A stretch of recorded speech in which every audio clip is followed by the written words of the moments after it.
Okay, so got taken down. So I'm not going to be showing anything else of the Oscars, and didn't get a strike, got a warning. So I got to be careful about that kind of thing from here on in. But that's the way the cookie crumbles. Right now, they're doing Best Actor.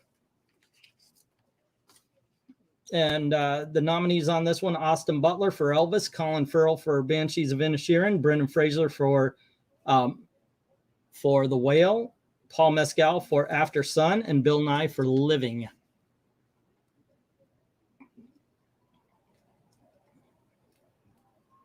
Brendan Gleeson was really good. Oh, this is supporting actor, I guess. Yeah, this is supporting actor. Excuse me. I got that wrong. So we have Brendan Gleeson, and they're showing his bit right here from the movie. It really was an actor's film. Brian Tyree Henry for Causeway, which is on Apple TV right now. Banshees of Inisherin is playing on HBO Max.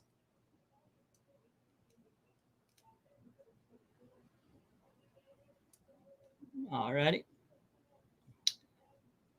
He really is trying to eat this pin, Rhaegar. Hey, Ahsoka. And then we got Judd Hirsch from The Fabelmans, which, by the way, he's one of those that came on just, man, he killed it. It's like Judi Dench in Shakespeare in Love. He attacks pins all the time. One time he actually got into it and his beak was blue. And then Barry Keoghan for Banshees of Inisherin. The scene where he asks that girl to go out on a date was freaking heartbreaking. He deserves it. Well, I don't think he.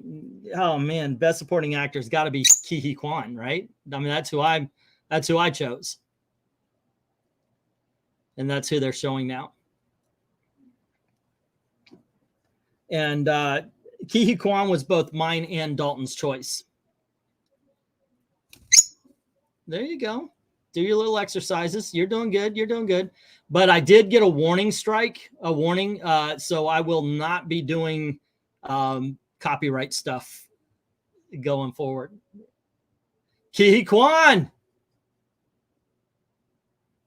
Oh my gosh, there's a delay in their sound and picture, by the way. Holmes didn't have an acting job in forever and a freaking day, comes back and nails it. He nailed every freaking actor award since the award season started. I was a huge Goonies fan. Goonies, by the way, was one of the main movies playing that summer I told you about, where I was moved away from my friends. I saw it a gajillion times in the theater. That and Return of the Living Dead.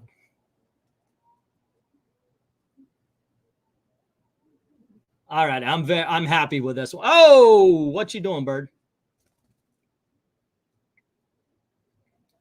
I'm happy on this one. I'm glad for him.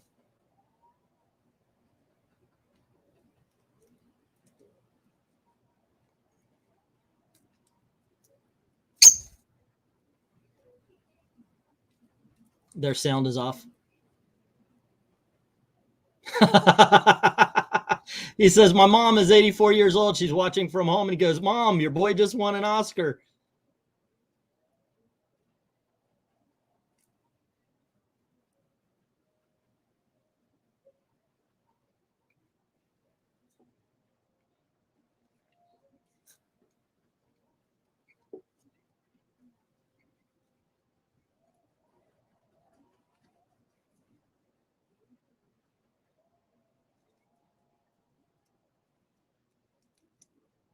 And he's touting the American dream. He says, they say this kind of thing only happens in the movies. I can't believe it's happened to me. This is the American dream.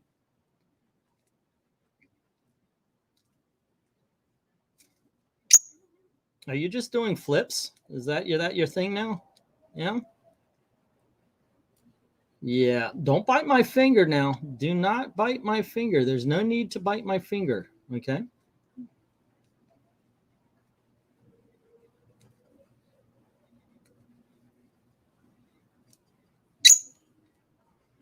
Shoot the bird. I know. I got to feed him a little bit better. So we lost most of the audience. There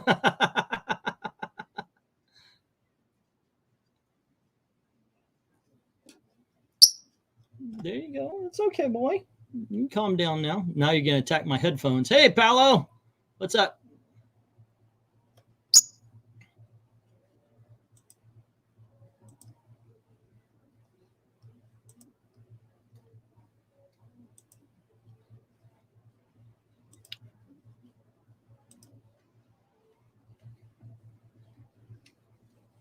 Enough. Keep the dream alive. That's enough, bird. Ah, hello, hello. Okay, there we are. What's up? Kihu Kwan just won for Everything, Everywhere, and All at Once.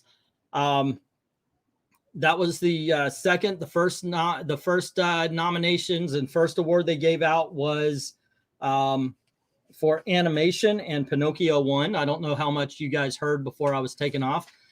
There will not be copywritten material on this channel for a month because we got a warning. So there you go. All right. Let's see. Run over the birds. QE won.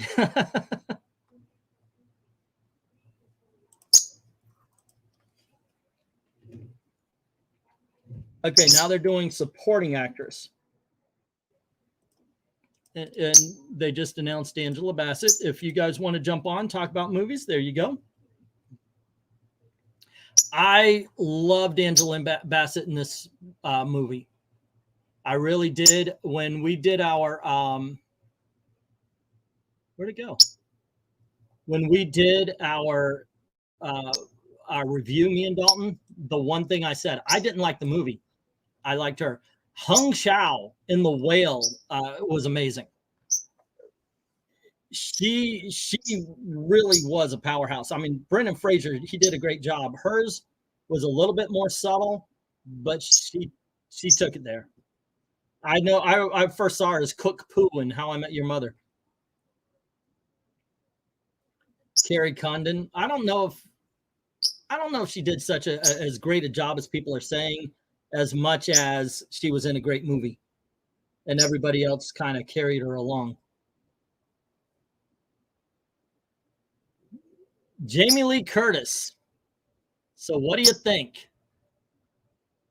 Do you think it should go to Angela Bassett? Do you think it should go to Jamie Lee Curtis? Those two are oh, I loved Guillermo del Toro's Pinocchio. I didn't like Disney's Pinocchio. And then we got Stephanie Sue. My thinking is maybe Jamie Lee Curtis and Stephanie Sue split the vote and it goes to Angela Bassett. But this is an open category. I don't think there's anyone, maybe Carrie Condon. I thought she was okay. But I think the rest of them, give it to any of them, I'd be happy. But I did choose Angela Bassett to win. Dalton picked Jamie Lee Curtis. Everything, Everywhere, Rhaegar. And the Oscar goes to Jamie Lee Curtis. Holy Toledo and a half. 50 freaking years. He finally gets a she was shocked. I don't think you should have seen, look, it's like she went, wait a second, what? Okay. I don't think she expected to win this. And for a lot of people, it was going to Angela Bassett, swept a lot of awards. But, and here's the thing we talked about on our our prediction program. Jamie Lee Curtis won the SAG Award.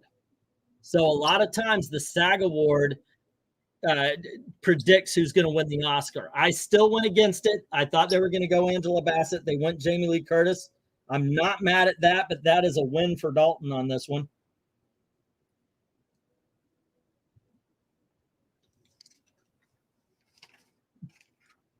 Oh, by the way, did you know that Jamie Lee Curtis is married to Christopher Guest? So right now, I got one and he's got one because he didn't pick Pinocchio. And righty, we got supporting actor went to Kihu Kwan, and that's something both of us. But yeah, feel free when the I'll read off the nominations. Feel free to tell me, who do you choose? I didn't even know Guillermo del Toro had a Pinocchio. Oh my gosh, it's on Netflix. Eric, watch it. You will enjoy this thing. I think the European broadcast, the head of the U.S. broadcast, YouTube is usually only 30 seconds behind, but over here, Jamie, I had some trouble, Paolo, so I went back. I'm actually behind everybody else, tell you the truth, because I had some trouble.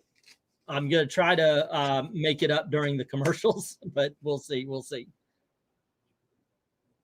They took my broadcast down because I was showing too much of the show, which I don't get because the sound was off and I was talking over everything. So it was absolutely transformative. I really like a lot of Guillermo del Toro's movies. Me too. He's a good director. I think it was a close race between that and Puss in Boots. I agree with you. Puss in Boots was such a shock of how good it was.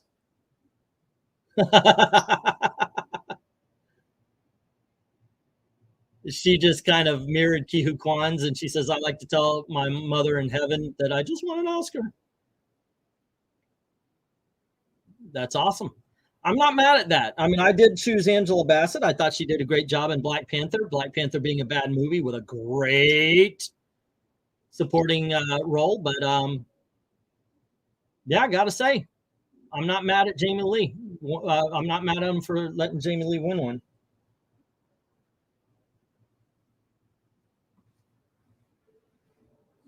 Oh, freaking hell. They said to summarize all the movies where people identify as women. No, they are women or they're men wanting to be women. But they're not all women. Honorary Oscar winner. She's got that right. Diane Warren, they always save a space for her in music, but she never wins.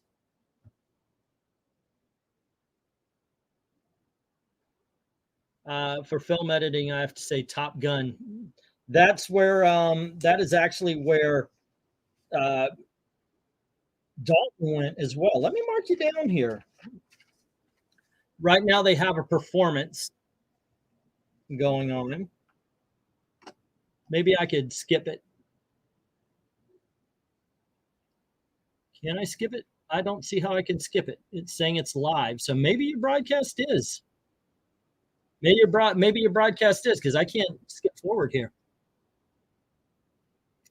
Maybe Jamie Lee Curtis can manipulate time. You know, maybe that is a possibility. Twiddles gets best award for best supporting bird. He does, sir. He is the greatest of all birds, in my opinion.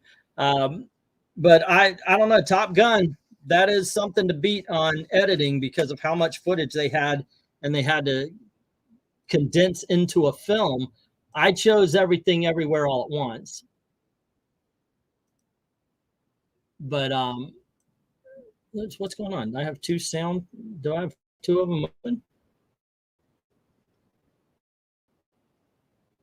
All the women of the world, give yourself an applause.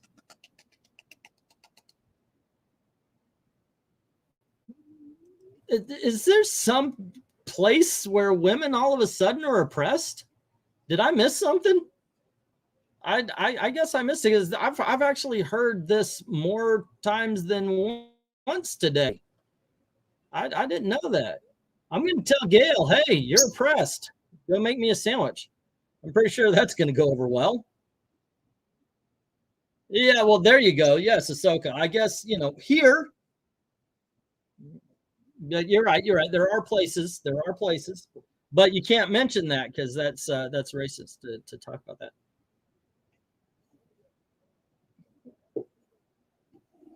Now, I watched a couple of videos today, and more than one person was talking about how women are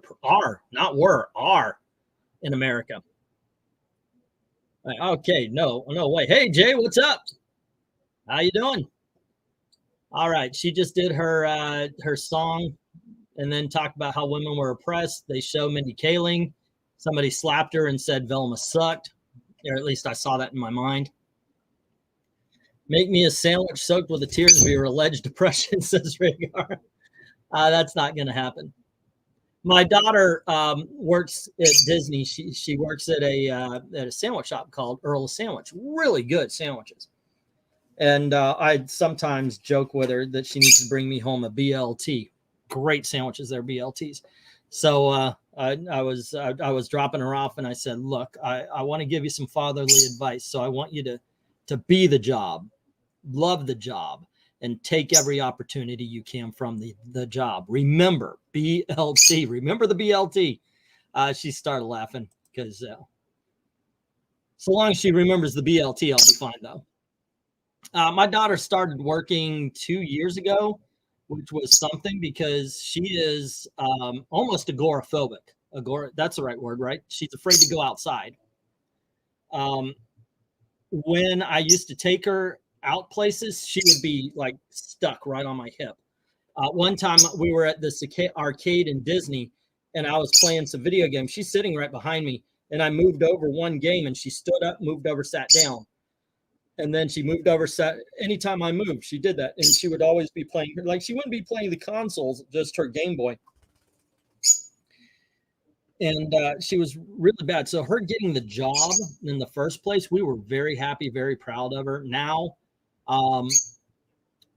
she's actually making friends. She's being a little more extra. She's not me, you know. She's more like her mom. Her Gail is more introverted than I am. Yeah. You went there a few years ago, a bit before that, though. Maybe. I know my wife was working there a year before. She's the one that actually got my daughters a job there. But then Gail got tired of it, and the kids still doing it. Yeah, the United States of oppression. Yeah, exactly. In the United States, women aren't oppressed. I agree with that. But yeah. I'm liking these commercials. A lot of commercials with movies now. They're doing Hulu, of course. It's ABC. They want to advertise all of their products and such. But that's what I want to see. I want to see movie previews and stuff like that. All righty, American women are the most coddled and worshipped group of people in the entire planet. I was watching. It's this video where these girls sit around microphones. The dumbest girls on the face of the planet. All of them with their boobs hanging out, not like literally, but they're in cleavage shirts. And they try to talk about serious stuff. Some of the dumbest. And this girl, gorgeous little girl. She must have been like 18, 19 years old. Beautiful. And she's talking about how she's oppressed. I'm like, you're a beautiful freaking American woman. You are the hierarchy of the world. Yeah. Fresh and fat. No, it wasn't those are the two black guys. This one was a white dude and a Hispanic girl that was hosting. Yeah.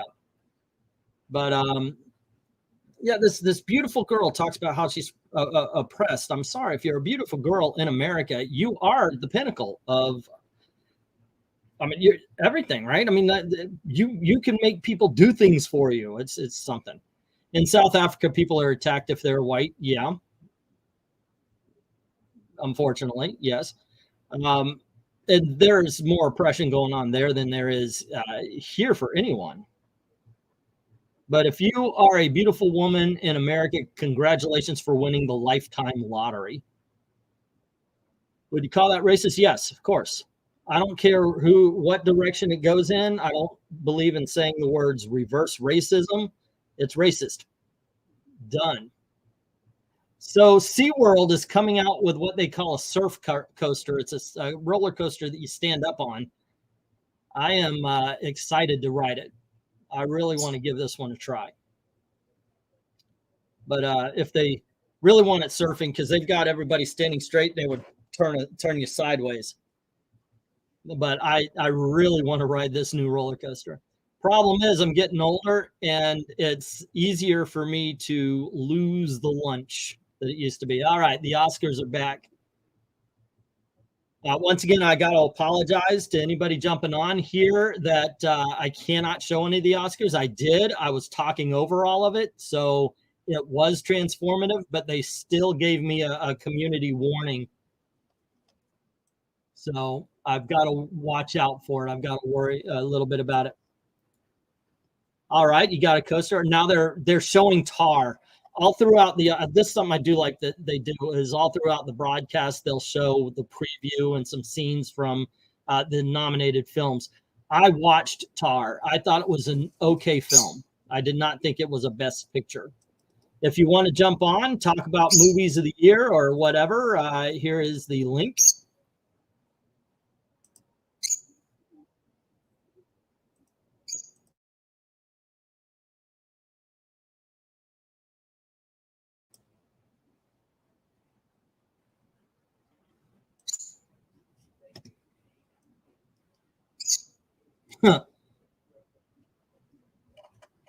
Documentary feature.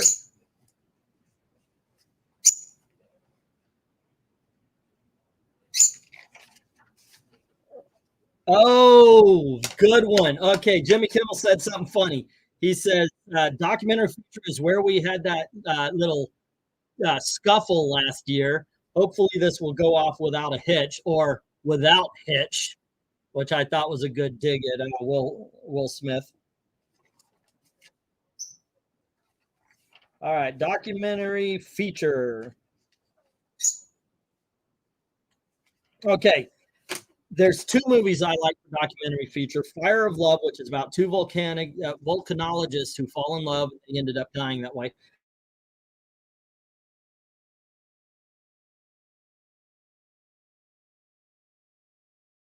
And then, uh-oh, now ABC's having trouble for it. Come on. Yeah, Will Smith has been disliked for a while. Also, he's bullied by his wife. Yeah. Okay. Yeah, he is. I liked what Chris Rock said. I'm surprised there's blowback on Chris Rock for what he said at the on his special.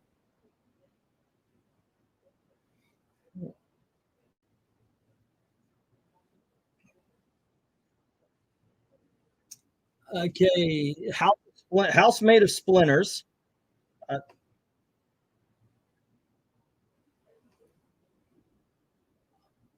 All That Breathes, which is about birds, and that's on HBO right now.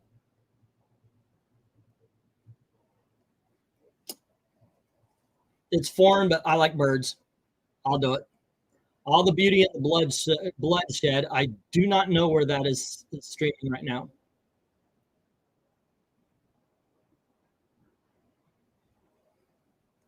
Fire of Love is the one about the volcanologist. That's my favorite documentary of the year. Highly recommend it. It's on Disney Plus right now.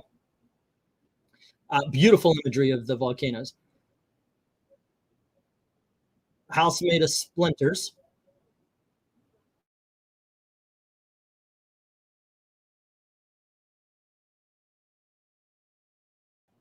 And Navalny is the Ukraine story, and I think it's going to be the Ukraine story. He made a joke. It's not like he said the N-word 50 times. I know. And he made a joke about black women, and it didn't go over well in his special. So, and the Oscar goes to. I knew it. I knew it. I know it. No freaking way was far left Hollywood gonna let a movie about Ukraine not walk away with the Oscar. No freaking way were they about to do that.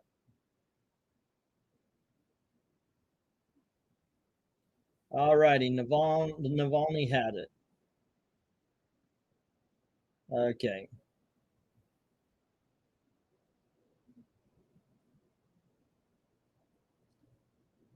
That is, I knew it. I knew they weren't going to give it to the volcanologist. They were going to go with freaking Ukraine. I thought Fire of Love should have won. I agree with you, Ahsoka. It is such a beautifully shot too. The scenes of the volcanoes that those two caught are amazing, and they use a lot of that footage in the film. Highly recommend it. Navalny is, I don't know, maybe I'm tired of the Ukraine thing. It's just, yeah, they must give up their pound of flesh at the Oscars, says Rhaegar. The volcanoes is very good, says Ahsoka. Absolutely. Absolutely. It's unfortunate that a lot of people see Disney Plus as only Marvel and Star Wars. All the stuff that's on it. I mean, it's also got the Fox stuff, but all the good and great stuff that's on Disney Plus, and people see it as Marvel and Star Wars, and that's all. It's very misleading.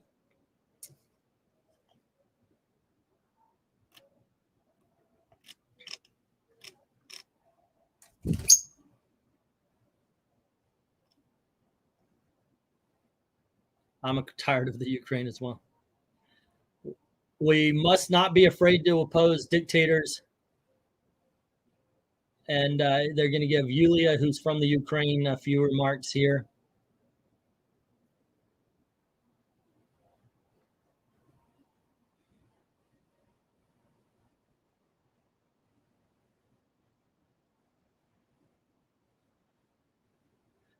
Woman from Ukraine saying her husband is in prison for telling the truth. From who? Russia or the Ukraine? I mean, that's all everyone talks about on Disney Plus. Yeah, I love the originals. I love the by originals I mean like the Apple Dumpling Gang, like Cat from Outer Space, like Snow White and all that. Your original video got removed, said for violating YouTube policy stamp. Yes, that is true. That is true.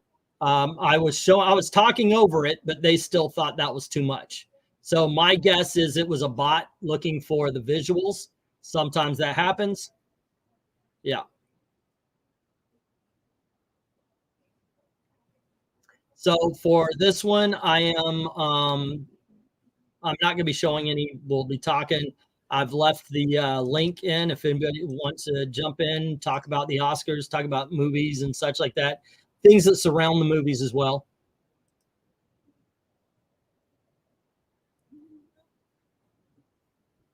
Evalu. Le Pupille is also on Disney Plus. It's such a fun film. I enjoyed it. Night Ride is good. I didn't see The Red Suitcase. It was harder to see live documentary features. An Irish Goodbye is the winner. I don't think either. I think neither me or Dalton got that one. Original screenplay, editing, foreign film, makeup, original score, best song. Where is it? Short Live, An Irish Goodbye. All righty. Neither he or I got it because we both picked Le Pupille. Twiddle giving his back to the crowd tonight. Well, usually when he faces away, he's about to kind of kneel down and think I'm about a minute or 90 seconds ahead of you on your TV, probably. I'm watching this on abc.com.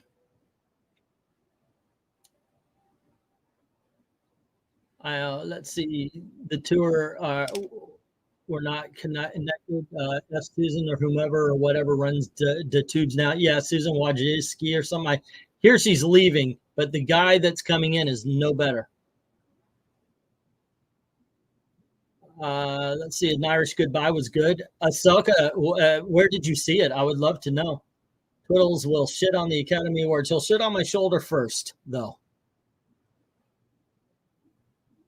Susan already left. Now Crypto Bro is in. Yeah.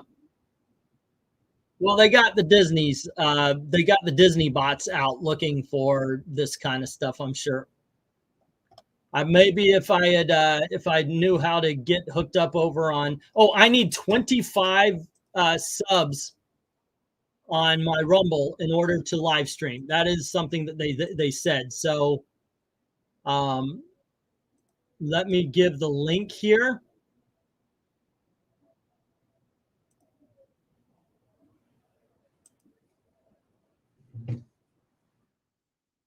And now they're talking about the Walt Disney Company. Here you go. This is the link to Rumble. Please go on over and subscribe. I need 25 to begin to live stream there. So if we could get everybody, or at least 25 of you, to move over there, that would be awesome. Yeah, they're doing the Little Mermaid.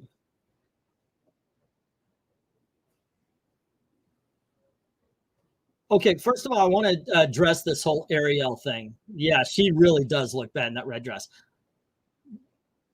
I do not blame the actress. The actress needs a job. She's going to take the job. It's the same thing I said about Rose Tico. whatever the actress's name was. I don't blame her. I blame the writers. Okay, so here's a preview of The Little Mermaid. It's a new preview too.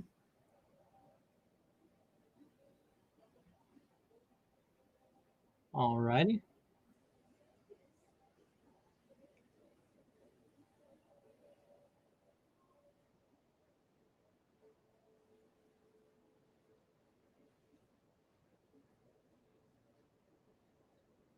Oh, Javier Bardem is playing the king. That is something.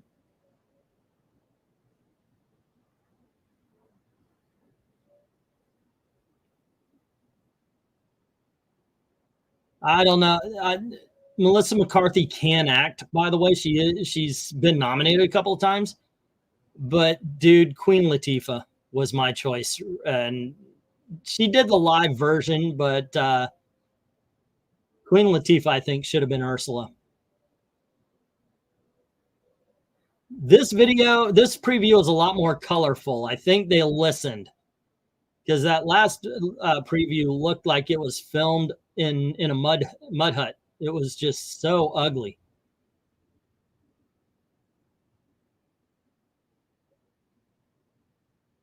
We don't want to hear auto-tune when you hit the big notes, kids. You got to Idina Menzel that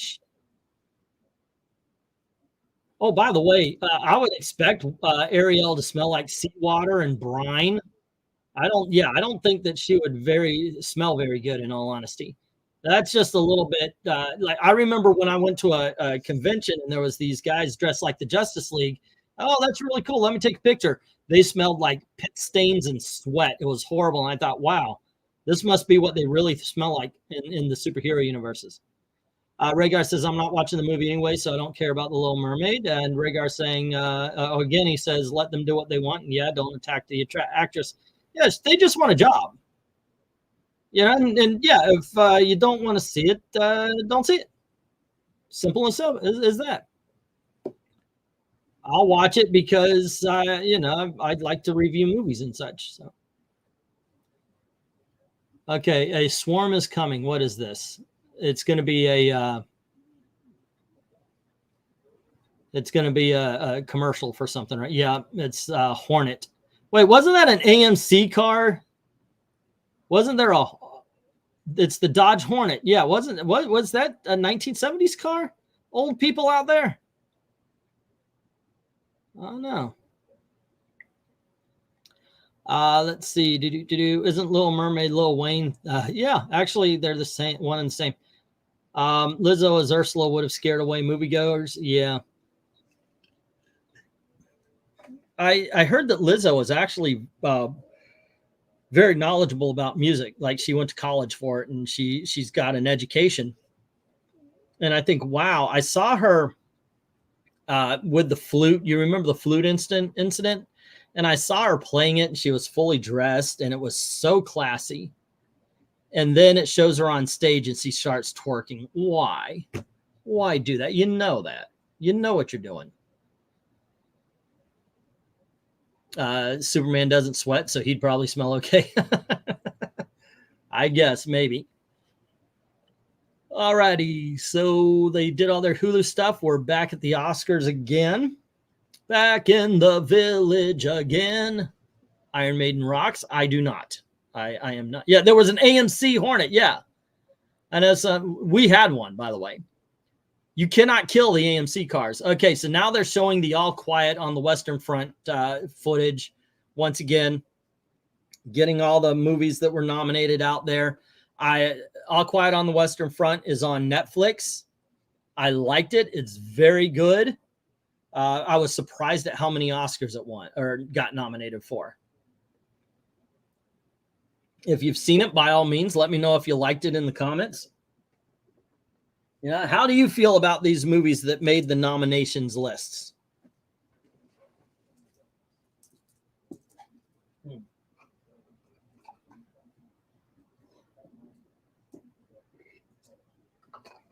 Michael B. Jordan and Jonathan Majors are presenting for the cinematography.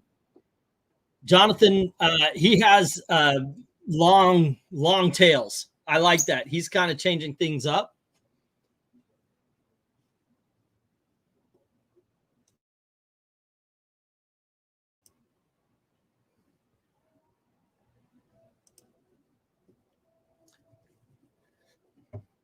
How do you make a character large and imposing? And Michael Jordan says, well, we cast you. Chrysler owns the old AMC trademarks, hence its comeback is Dodge. The Dodge Hornet is built on the Fiat technical program, says Paolo. Paolo, you know way too much about way too much.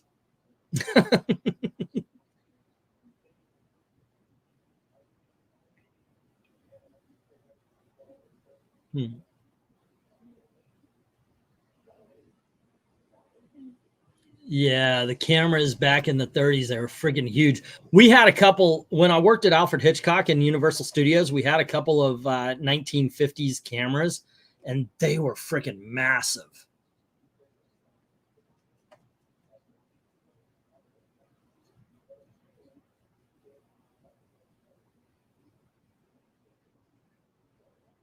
All righty. What about Battinson for Batman, or the guy who played Gordon?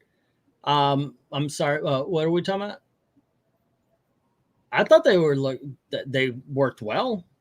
Does Wonder Woman fart? You would have to assume yes, right? I know I do.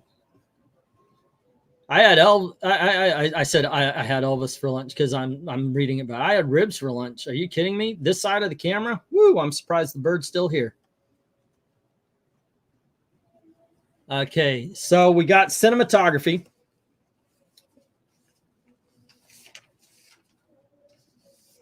And the Oscar goes to All Quiet on the Western Front. All righty. So who got that?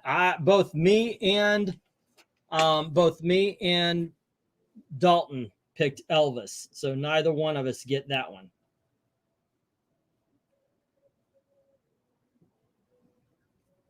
I'm kind of surprised at that. I didn't think it was as good looking as Elvis or Everything Everywhere All at Once.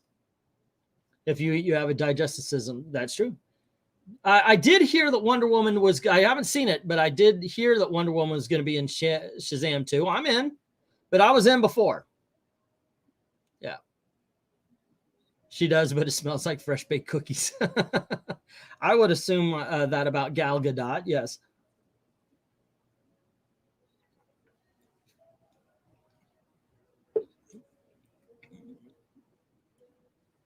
Okay, so All Quiet on the Western Front 1. Now, I got to admit, my picks kind of predict an Everything Everywhere sweep. But we'll see. All Quiet on the Western Front was nominated for a whole bunch of things. So we'll see. We'll see how it goes.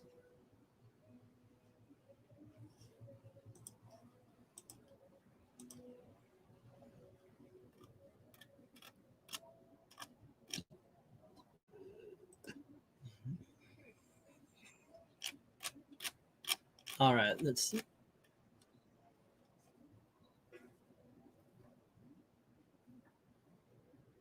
But this one, it was Elvis, it was Bardo, it was Empire of Light, and it was Tar. So I don't think it was up again. That wasn't a strong category. So All Quiet had it easy on that one, I think.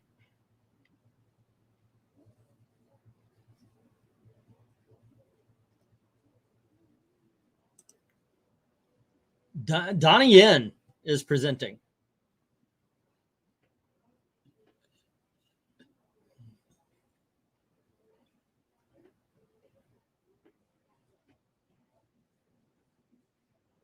Okay. 1 minute you're fine, and 1 minute your fingers are hot dogs.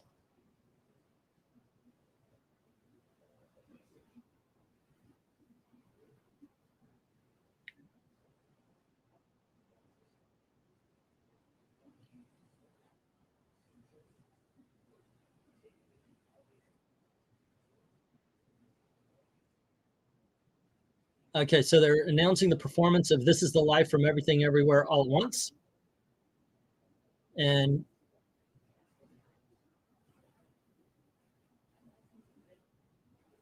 David Byrne and Stephanie Sue, which I heard that she was actually on Broadway. So she's, I guess, got a voice. I didn't know that. I'm one with the Force. The Force is with me. Yes, that one. Which, by the way, Donnie Yen, awesome. Oh, we got some Talking Heads music going on with Stephanie Sue from the movie. Like I said, I saw that she was a Broadway actress, so she has a voice, and I heard her sing. She's got a voice. I was looking at the audience and wondering why Ferrari's old boss was sitting next to Michelle Yeoh. Turns out they're married. I know, right? She really is one hell of a crazy rich Asian. That guy's a lucky sumbitch, too. Has Twiddles ever fallen asleep on your shoulder? All the time, MK. He really has. You might actually see him do that tonight. If he turns his head and buries his head in his feathers, he's asleep. He is almost 10 years old now. They live up to 15, not a definite 15 years.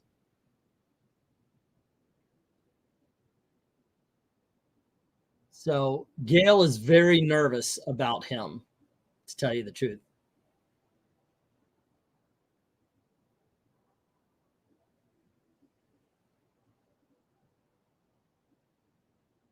Stephanie Sue, who I just talked about having a great voice, she's behind and a little bit off key. Rocket, hey yo, Michelle, yeah, yo, yes, yes, Glenzer. Michelle Yeoh has been a movie crush for a long time.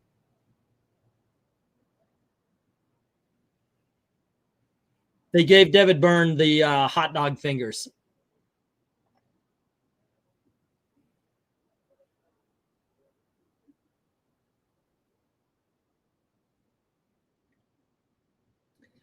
I'm gonna with song.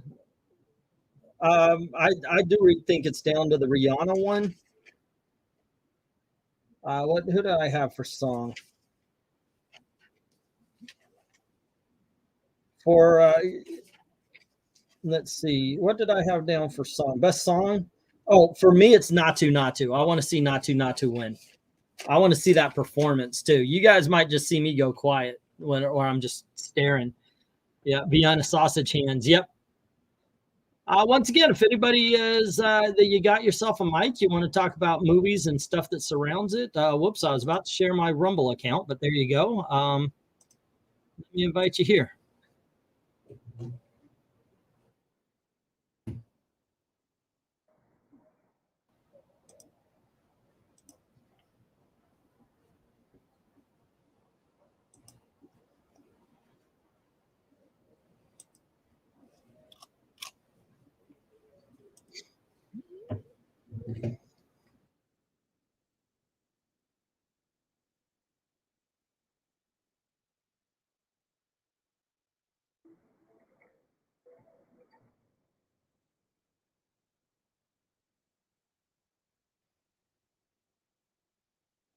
Alrighty. I'm actually surprised. More movies seem to advertise on the Super Bowl than they do here. Do you know that? I noticed that more movies and all sorts of pop culture stuff advertise on the Super Bowl more than they do the Oscars. You would think movie fans are watching the Oscars. So it may be a smaller audience, but it's a more, yeah, you could see he's kind of getting ready to fall asleep there. It's a more dedicated audience.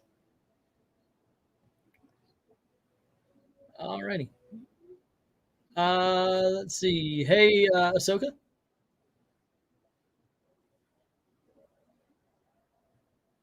I'm one with the Force. Let's see. I think I got everything. All righty. Cool. Still waiting for them to come back. And right now they're advertising Paramount Plus, and they were using Tulsa King starring Sylvester Stallone. If you have not yet seen it, check that out. It's a lot of fun.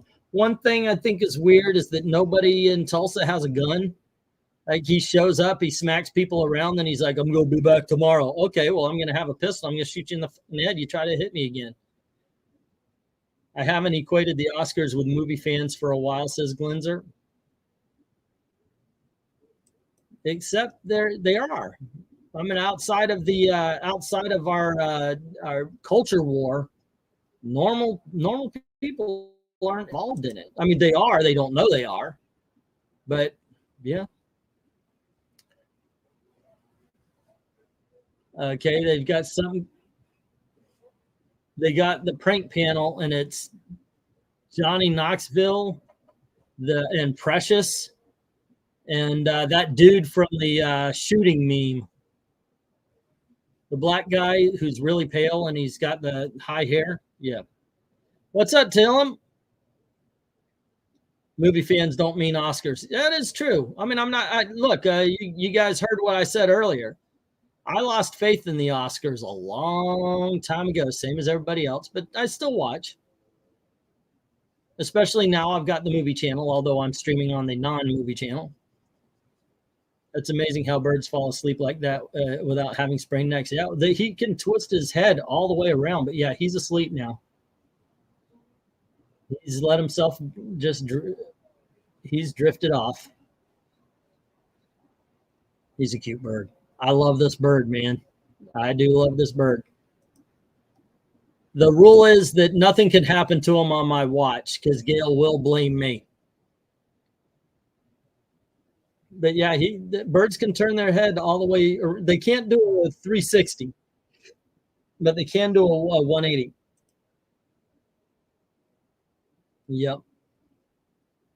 I think it is funny how Twiddles has become a character on this channel. Just finished my last reviews for last week to be scheduled on the channel, says Tehillim. By all means, guys, if you want to check Tehillim's channel out, go on over, see if he's got your cup of tea. All right, we're back at the Oscars. And they are now advertising the Best Picture Women Talking. Me and Gail watched that just the other day.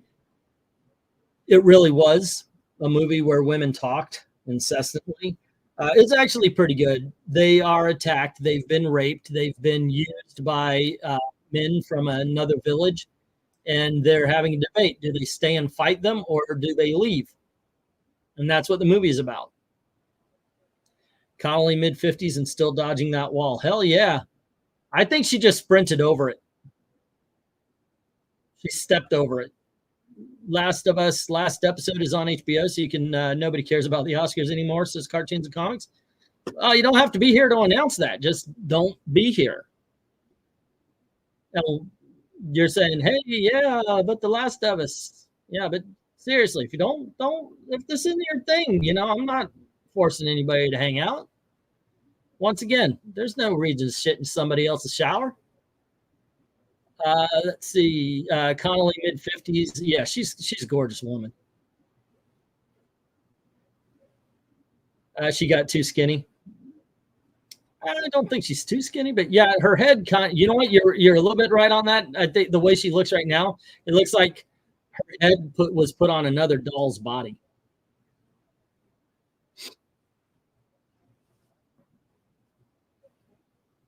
Okay, who do we got? Oh, makeup.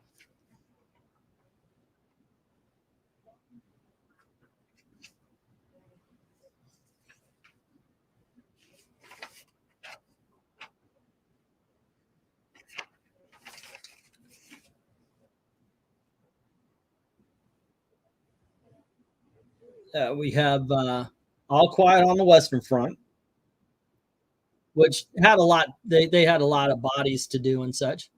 Then you got the Batman. I'm sorry. I'll tell you what, if you didn't tell me who the Penguin was, I would never have guessed. And then you have Wakanda Forever. And then we have Elvis. Of course, you have that fat suit for Tom Hanks and the 1950 stuff. And the fat suit for Austin Butler. And then The Whale. I picked The Whale, so did Dalton. And the winner is The Whale. Alrighty, good, good, good. That movie was so good. There's a lot to talk about when it comes down to The Whale. Obviously, the makeup. They've got a couple of shots where he's got the shirt off, and you just see the whole thing, and it is something. It is something.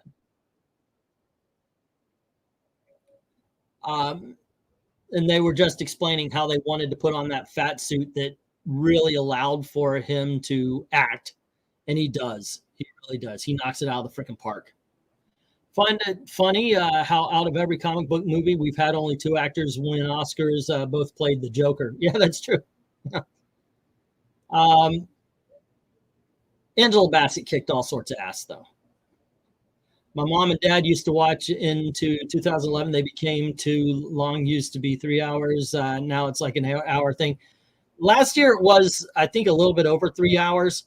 I understand what you're talking about. I remember 1 year it was like 4 hours, 5 minutes. It was ridiculously long. All Quiet on the Western Front looks good. It is a good film, and it does look good.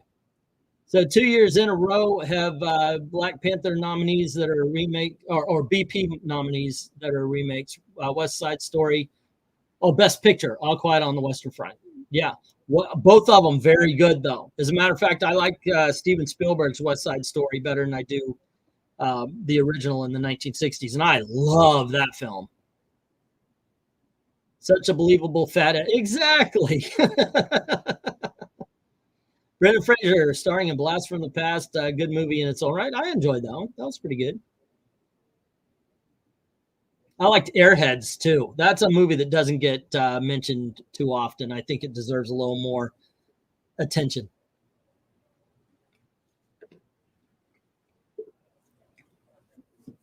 And now you got Margot Robbie and Morgan Freeman. Can't quite tell who's who, though.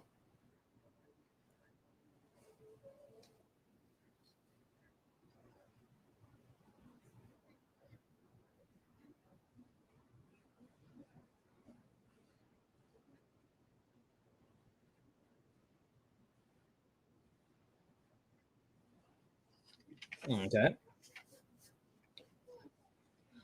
Let's see. England team and the Jets. Get that song stuck in my head. So they're talking about the 100th anniversary of Warner Brothers. On one hand, they've made some good movies. On the other hand, they've been sitting on the greatest collection of superheroes ever. At the very least, we should have been getting animated film after animated film for the last 6 decades at least. But they have never been confident. Warner Brothers will do their best to find a way to shoot themselves in the foot. The thing is, original All Quiet on the Western both won Best Picture. I think maybe that should preclude them from being nominated. I don't know about that, but hey, it's a good movie, and so is the original. You got me. Who's got you? They showed Prince from Purple Rain, Rebel Without a Cause, and North by Northwest. Stella. Yeah, little nod to Birds of Prey, not Birds of Prey, but Suicide Squad. Yeah, there's some good movies, but they really mishandled the DC heroes. Wakanda Forever has no reason to be in the Best Picture except for the activism. Batman is way better than any other superhero movie of 2022. This I agree with you. Batman was absolutely better. But Chadwick Boseman was, and look, it's a fad. It's not even like a regular movie. It's a fad. It's a movement. You got people out there who actually believe Wakanda's a real place. Batman was nominated for makeup and sound, I believe. We haven't done the sound yet. Batman's not winning shit this year, by the way. That's my prediction. The movies it's nominated in, if they gave anything to Batman, it would be the nod to the popular film. That's going to be taken up by Top Gun this year. Top Gun is nominated for a whole bunch of technical awards and Best Picture. I don't think it's going to win Best Picture. That's just not the movie that the Academy picks. I'm weary that even Everything Everywhere is going to be picked, because usually they go for the smaller, more political film. But if they're going to give a nod to the popular, they're going to give it to Top Gun, I believe. That's just my thinking, though. Let's see. Wonder what Christopher Walken is doing these days. Walken? What? You mean Wakanda's not real? What the hell? I know, right? I've actually seen people refer to it as if it were real. As a matter of fact, I was watching a Charlie Kirk thing, and he asked, tell me where this kind of thing works. And she goes, Wakanda. Like, serious, straight up, Wakanda. He goes, that's not a real place.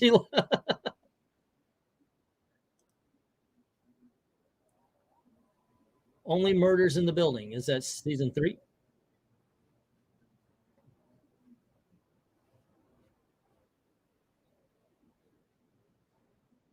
I saw the first season, never watched second. I would love to check that out, though. I did like the first season of Only Murders in the Building. Okay, so now the preview they're showing is Banshees of Inisherin. That one is on HBO right now, HBO Max, if you have it. And here's something, man. Is there an ugly part of Ireland? Because every freaking Irish movie I've seen, it takes place on a hillside village, and it is gorgeous. This is like 3 huts on the side of the most beautiful mountains by a lake that's awesome.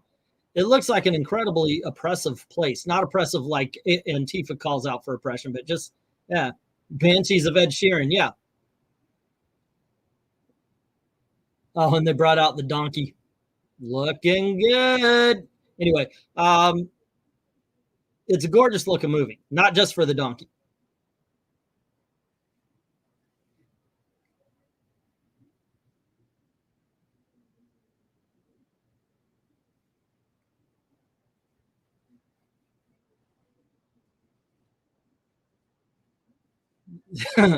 Okay, so he brings Jenny the donkey from Banshees of Ed Sheeran, and he said that they had to tell the airline that it was an emotional support animal to get it on the plane.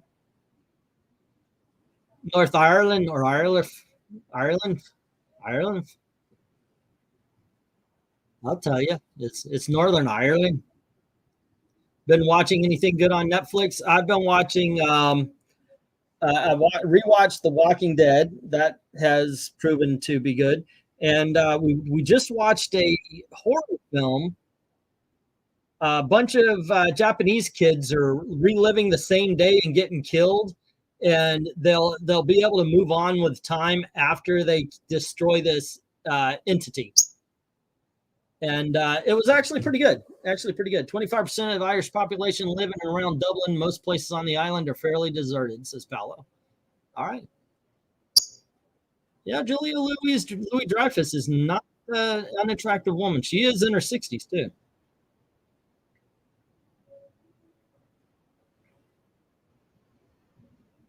Okay, now this is costume.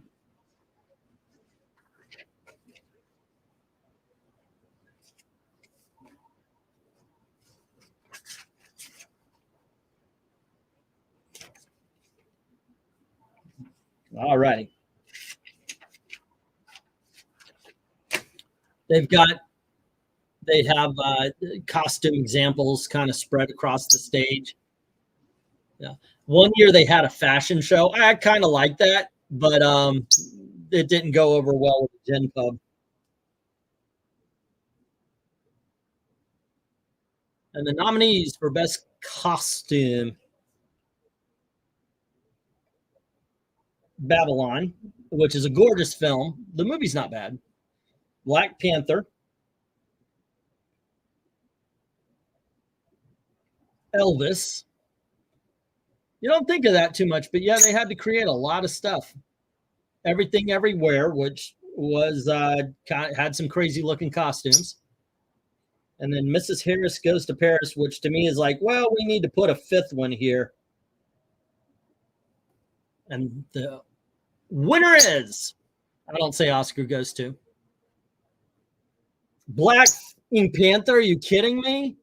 Everything Everywhere All at Once was so much more imaginative. Are you kidding me, Black Panther? Are you freaking joking? I guess it all went to we have to cover Namor's package. Rhaegar said he was going to go Black Panther. I like stuff just for fun, says Paolo. Okay. Elvis or everything. That was my choice too. Cartoons, especially everything. Both Dalton and I picked Everything Everywhere All at Once. The different. As a black woman, yada yada, whatever. Okay, so all you racist leftists who may be listening in, which I doubt you are, black people have done things. Okay, here's the thing: black people have done things. I've seen black people act. I've seen black people sew. I've seen black people do everything white people do. So, as a black woman, you ain't doing shit that nobody else has already done before you. Good Lord. I hate it when they turn it into a racial thing. As a black woman, really? What don't you do as a goddamn black woman? If you are, in fact, a black woman. As a black woman. I'm not even listening to what she says. Now I'm just ranting on. And, and that's a trigger word with me. It really is. As a black man, you don't do anything that isn't as a black man if you're a black man. I don't know. All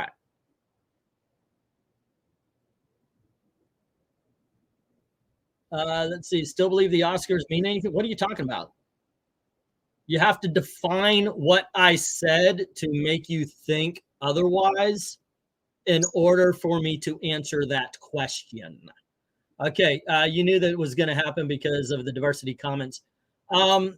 Sometimes, but here's the thing. Well, you've got Everything Everywhere All at Once, which is directed, starring, and damn near an entire Asian cast. You got Black Panther. But I think Black Panther is going to win some of these awards, not because of black, but because of Chadwick Boseman. But yeah, her speech started off as a black woman. And that just sets me off, because if you are black, you do nothing other than as a black man, woman, whatever. If you are Latina or Latino, you do nothing. I am a white man. I cannot do anything as a black man or a Latino man, just a white guy. So, it's one of the dumbest things I've ever heard.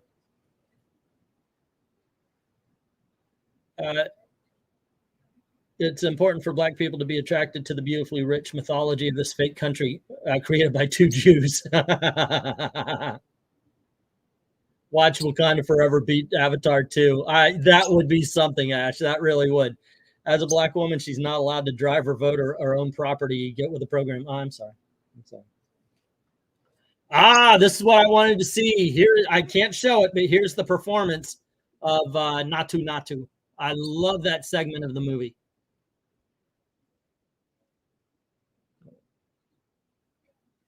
You're just going to see me go silent for a little bit. I want to see the energetic dancing that was in the movie. If you guys haven't seen RRR after this broadcast, check it out. It is freaking amazing. Yep, they're doing the dance.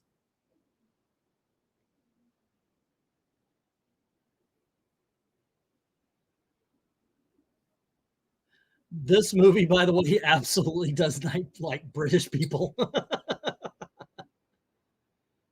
That just looks like it's a hell of a lot of fun. It really does.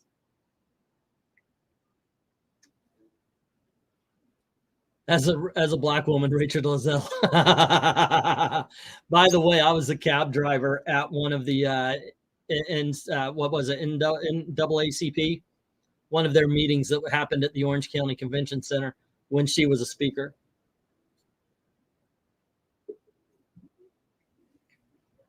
Two guys in suits I would never be able to afford were talking about how they were oppressed by the white man that was driving their cab.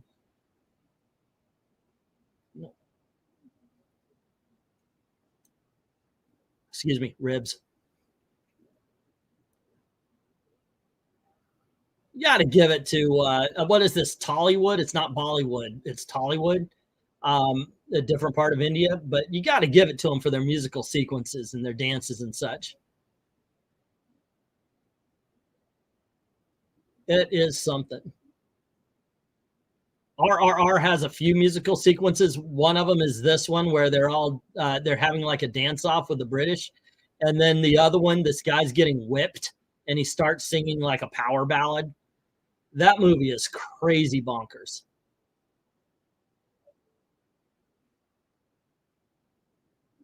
That is so much fun. Eglantine the Oppressor, a new Marvel comic character. That's funny. I used to see her at school when she wrote for the 3 leftist newspapers here that every city has. Yeah. I used to deliver a newspaper called the Tallahassee Democrat. Guess which way they leaned? That was fun. That was fun. Sean King, Mr. Talcum X himself. Cartoon saying RRR is the best Indian film he's ever watched. It's batshit crazy. It is so much fun.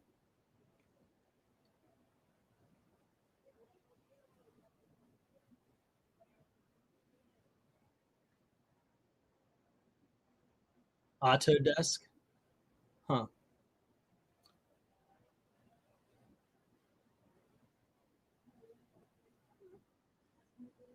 I have a feeling this commercial is going to be a little bit of a bait and switch. Autodesk.com. Okay, FX presents. What are we showing? A clock. Okay, I'm done. Indian films are just made different, says Ahsoka. Yeah, it seems to be. Right now, they're what we say we want. Yeah, they've been making a lot of just pure entertainment films. It's like they see what's going on with American movies, understand what's missing, and they fill in that gap. They fill in the hole, and it's been a lot of fun. So I got a question. When did Snoop Dogg become the go-to salesman for every product ever? Anyone ever see the Russian Avengers movie called Guardians? Yes. It's not half bad. It is half bad, but the other half is pretty damn freaking awesome. And you're right. It is crazy. That is crazy cool right there. I do. Yeah, I like the Guardians. That's the one with the guy with the big rings and everything and the bear. Yep. Let's see. Indian films aren't corporate drivel like most Hollywood films. Yeah, they don't cost as much. And that's one reason why you see a lot of homogenization. I actually think Marvel wouldn't be as derided as it was if they didn't make every film look and feel like it was every other Marvel film. They want to make a cohesive universe, so they make everything look the same. And I think that hurts them ultimately. I don't know, but I get so sick of seeing Snoop Dogg. Wasn't he like a badass kind of in the 90s, in the early 2000s? Now he's like, here, Martha Stewart, here's a match for your lighter fluid or something. They're doing a lot of SeaWorld commercials. It's making me want to go to SeaWorld. I haven't been in a few days. Me and Gail went once. We just like to walk around. We hardly ever go on any rides. We just go look at the fish and maybe have a dinner or something out there. We went and saw REO Speedwagon in concert at SeaWorld. And then she bought tickets for a Bee Gees cover band, which was more fun than I thought I would have. They do a lot of songs. They have a lot of great songs, Bee Gees. Some I didn't even know. Okay, the Oscars are back. And okay, so Jimmy Kimmel's holding a boom mic, so I guess the next one is going to be sound. It used to be sound and sound design, but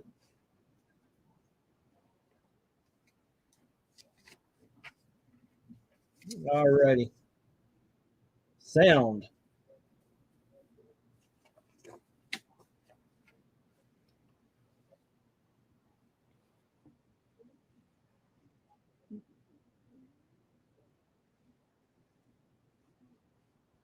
Eva Longoria and the president of the Academy. Talk about someone who has held up in time. Eva Longoria definitely is that. You know what she was in that I liked, and I make fun with my wife because she refuses to watch it.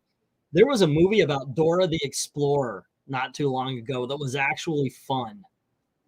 Check that out. Oh my gosh, it's Asian Lily Tomlin. And Eva Longoria's boobs. Apparently she's right heavy. Eva Longoria is hot, but she became straight up activist for the DNC, which is off-putting. Well, I'm only looking. I see why REO Speedwagon performed at SeaWorld. One of their albums was called "You Can Tune a Piano, but You Can't Tune a Fish." Hey! Am I the only one that would like to see a killing game? What do you mean by a killing game? Selma Omai. After Ice Cube went from F the Police to comedy actor, everything from it goes for the hip hop artist. And that's true. That is true. All righty. Little boy's over there getting himself a bite to eat. I would do that same Joe did, don't care, Joe did nothing wrong. I don't know who Joe is there.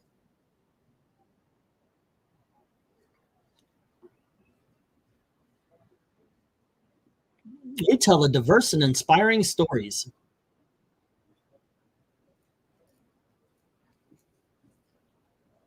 Okay, so now they're talking about the technical stuff that they don't do. They don't do on the telecast.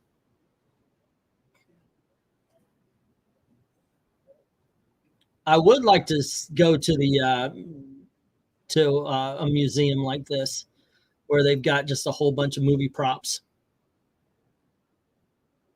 But I don't think you have to tell everybody. Like they said, we like to bring the history of everyone, like the Jewish immigrants who brought Hollywood to life. And you don't need to say that. Just say there's this guy and that guy. Is it me? Because I think that kind of thing is racist. I was raised you don't point that stuff out. You treat people normal. I can see you're a black guy. I don't go, hey, black guy Jim. It's ridiculous. I had somebody tell me you have to acknowledge somebody. No. I like to see more positive hip hop artists promoted, but Jesus is coming back before that happens, says Rhaegar. Where the internet decides who lives, that are all based around how good they act. Says okay. Salma Hayek. Lord in heaven.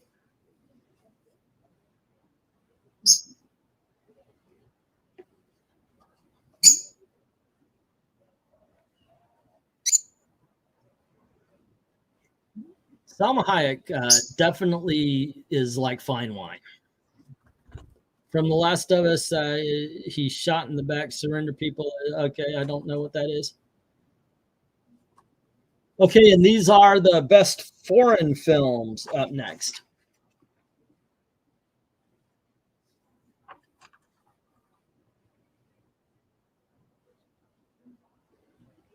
Okay, best foreign film. All Quiet on the Western Front. Argentina, 1985. Close from Belgium.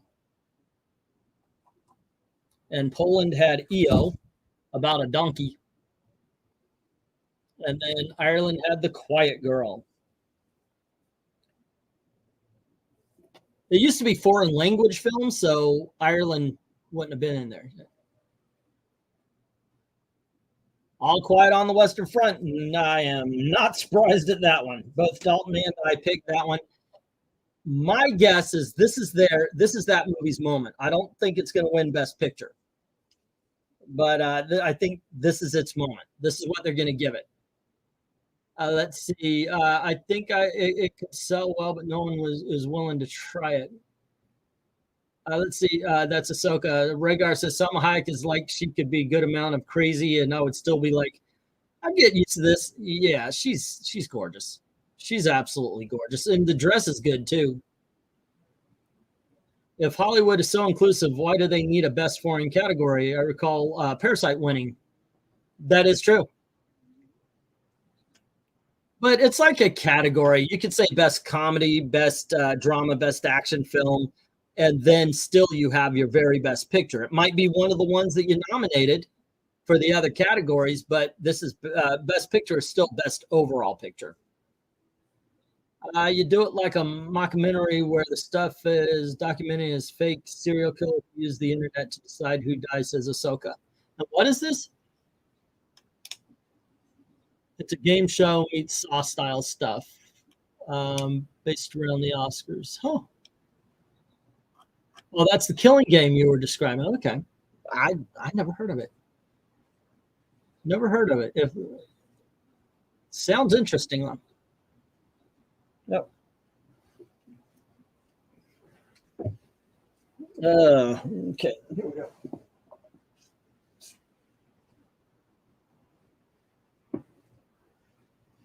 Ooh, I've got the water dripping.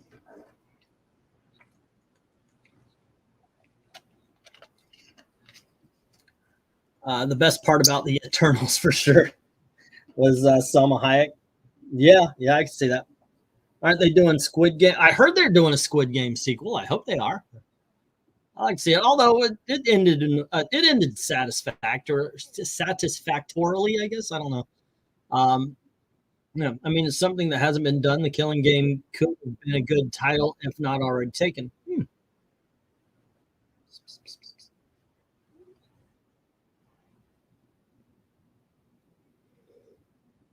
What are we on? We're on an hour and 17 here, and we were probably on an hour before, so we're definitely like 2 hours in, right? Was not Everything Everywhere All at Once foreign film? No, ma'am. It's an American film, filmed in English. By the way, Ahsoka Glenzer is telling you try a movie called Behind the Mask: Rise of Leslie Vernon. I am telling all of you, if you like slasher films, try The Rise of Leslie Vernon. It's called Behind the Mask: The Rise of Leslie Vernon. It is awesome. All right. Oh, sorry about that, Ash. Sorry about that. I've been saying that all day long, and plus I'm used to reading Ahsoka stuff. So, yeah. Oh, this is cute. They're taking scenes from people saying all together now and making the song with it. Once again, guys, if you want to come on in, talk a little bit, here's the link. All right. It's ma'am. No, that was absolutely, I was reading the words, not the name. That's what happened with that. I was reading the words first. Sorry about that. Come on in, Ash. I know you're all about the Oscars. A few movies have been done with that concept. The movie Running Man was close to what you were talking about. I would love for them to do the actual book by Richard Bachman. It's more complex than the Arnold Schwarzenegger movie, although I do love the Arnold Schwarzenegger movie. It was really good. A lot of fun. What's up, Chrononaut? Been a day or two. How are you and your family doing? Hope all is well. Okay, dokes. Did I win? I was bidding on a lot today. I don't know if I won it or not. We'll see if I did. I've got too much stuff open. Let me close up the Rumble stuff. I'll have to figure out how to live stream from Rumble. Let's see. Your stream was interrupted, and then YouTube removed your content. Now live on your channel, restream. Okay, so everything is cool. All right. Let's see. I know I used to be about the Oscars. Nowadays, they make me sick. I can't argue it. I opened the show talking about how disappointed I've become in a lot of the speeches, and I don't think they 100. I don't think they pick off of merit. I don't even think they pick off of politics as much as they pick off most politics. Not even best. Good if bank crashes tomorrow, I'm becoming a supervillain. All right. We all have our dreams.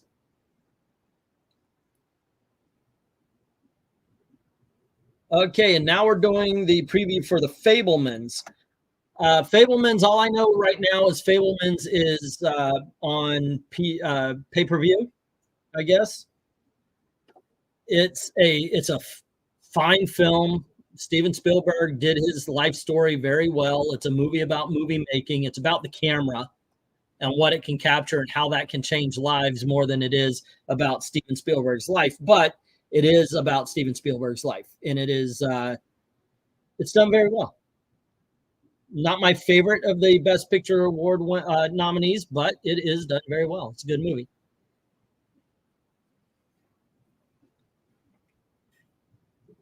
We're getting the obligatory, aren't the Oscars long jokes. Rise of Gru was quite a fun movie. I agree. Also, I liked the Puss in Boots movie. Plus, I am literally under the weather right now. Oh, sorry. Sorry you're feeling bad. And if you say you're literally under the weather, get out of the rain, dude.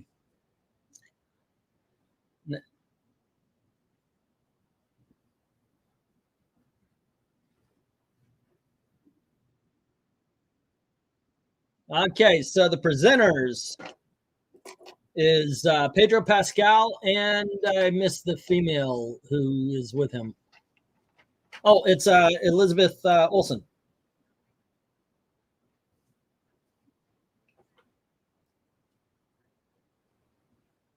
Okay, so now we're doing the short features. So you got the live short, documentary short film, which, by the way, The Haul Out is on Netflix, and so is Elephant Whispers. Check those out; they're very good. Haul Out is about a guy who is studying climate change and what it does to walruses, and watching walruses are fun. How do you measure a year? The Martha Mitchell effect, and then Stranger at the Gate is also on Netflix, and it's about a guy who was going to shoot up a mosque and then started talking to people and realized, hey, maybe I shouldn't do that. Oh, the Elephant Whispers. I'm actually surprised at that one.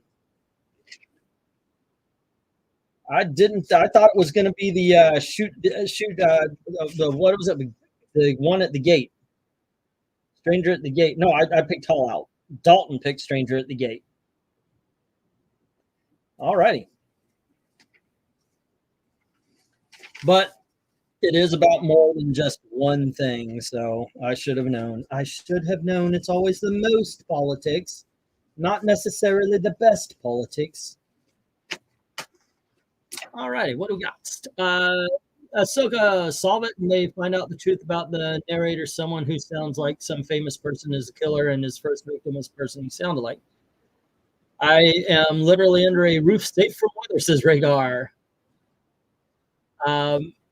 You guys, Last of Us has great series. If anyone here doesn't get what Joe did, don't give anything away, dude, because I haven't seen the ending yet. All right. I might don't give any spoilers, or I'm going to have to hide your comments. All right. Avatar is going to get snubbed again. At least it got nominated, though. So Ash, I don't think it's going to get Best Picture, but I think it deserves the best special effects. That's what I chose it for. You and I, we are the people who defend Avatar, the first one, and I defend the second one. I thought it was an awesome film. But you and I are on the same page about the original Avatar. I thought it was awesome. Loved it. And I like going through the river ride at Disney just to see all the different animals brought to life and such. Okay, now this next one is short animated film, and I'll tell you straight up, I watched them all. And with all respect to Paolo's friend, My Year of Dicks made me laugh the most. I enjoyed it. Yes.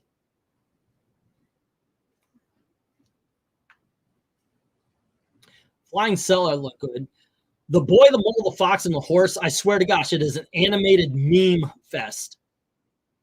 Flying Sailor was about a sailor who got blown out of his clothes and flies around while his life flashes before his eyes.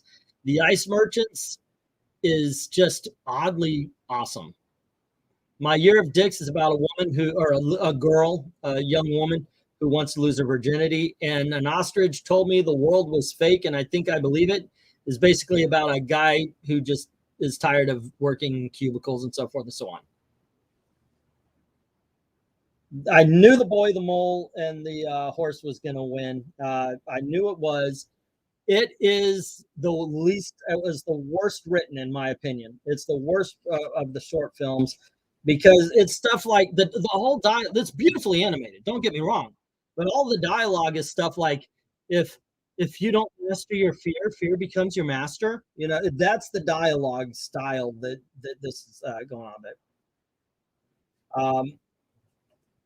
But let's see, The Boy, the Mole, and so forth and so on. My Year Dicks, however, that was, in my opinion, the best of them. Let's see. In the end of Last of Us, Thanos finds all the Infinity Stones, snaps his finger, and half the population dies. Avatar's stories were so-so. It was the special effects that made it great, says Into Disguise. I've never seen Avatar, says Eric Boy. Nothing to do with concept. I'm just burned out and hearing about all these years made me lose interest. My wife's the same way. Like if she hears too much about it, she'll like, nah, I don't want to watch it. When Avatar loses Black Panther, James Cameron may turn blue with anger. Last time Avatar lost, so the Academy could give the first ever Black Panther Oscar or Best Picture Oscar to a woman, Hurt Locker. Avatar's a lot better than Hurt Locker, by the way. Avatar will probably get an Oscar because of James Cameron's testosterone comics. Comments, yeah. Who was also James? Yeah, that's right. Kathleen Kennedy was. Yeah. All right. Yeah. Once again, the short animated film that won was The Boy, the Mole, the Horse, and the Fox, and it is beautifully animated, but its script was horrible bad. It really was. I wish I could say more about it, but I actually took time to see all of the short films. The only real Avatar is The Last Airbender. I think they were nominated for an Oscar because they won an award at Cannes, says Paula. Oh. All righty. And so we go back, and it's a song.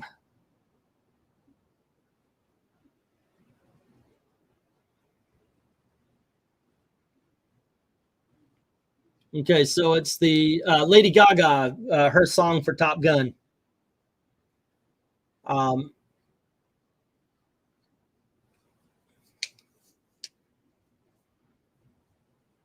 Then she's saying, we need a lot of love to walk through this life. And we all need hero. We could have been a hero. All right. I'm not a Lady Gaga fan. I think she's got a beautiful voice, but I'm not a fan of her music. I actually think her music doesn't exactly let her voice shine, to tell you the truth. Not too much. All right, one more time, guys. Thankfully, they didn't cut my my feed. I can still do live streams and so forth. So that's awesome. And we will be doing auction tomorrow. So please join 8 o'clock Eastern, and it probably won't be a big auction, but we'll be doing an auction tomorrow, and I want to try to get it done before Ash starts up his show with Venkman, because they usually do these on Mondays. I know I'm not obligated. Obviously, YouTube's a big place. You know, you can do your thing, I can do my thing, but I try not to step on toes too much, you know, especially because we share a lot of the same audience. So by all means, please join me tomorrow night, 8 p.m. Eastern for the auction. And then I believe it's midnight Eastern, maybe 1 o'clock. You could tell me, Ash, but join him and Venkman. I don't know. Were you guys still reading The Watchmen? But yeah, join us for that there. Let's see. Paolo saying the Ice Merchants creators didn't expect to win. They said they did zero promotion for it, and they even had to crowdfund their trip to Hollywood. Dang. I think they were nominated for an Oscar because they won the. Yeah, you know what? It was a beautiful, beautiful film. So yeah, that would be midnight Eastern time or 9 p.m. California time, PST. There you go. Pacific Standard. That's what it stands for. I was trying to figure it out. Now I got it. Okay, Pacific Standard. Right. So there you go. But I'll do my best to be done by then, in all honesty. Ash streams when everybody is asleep for work the next day. Well, to him, it's 9 o'clock. He would do well, actually, to try to get the Hawaii audiences and maybe the Filipino and such like that. People who really, yeah, they still speak English. You know, Singapore speaks English. So, yeah, go for that crowd, Ash. You know, those are the people who are 3 hours behind you, so it might work. All righty, let me see how they're doing with this performance there.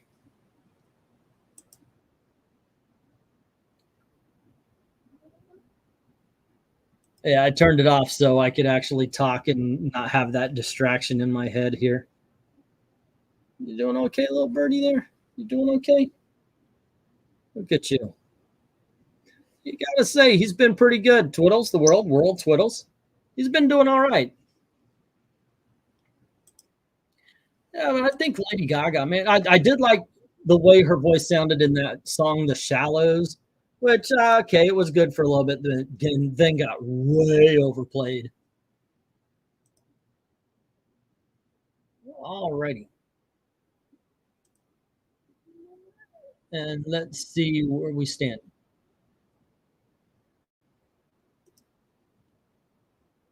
Okay, now they're going to go to a commercial. They did a little in memory of Tony Scott. All right, so let's see how it goes. I guess technically it's PDT. Really? It's definitely not PTSD, says Ed Brewer. All righty. Let's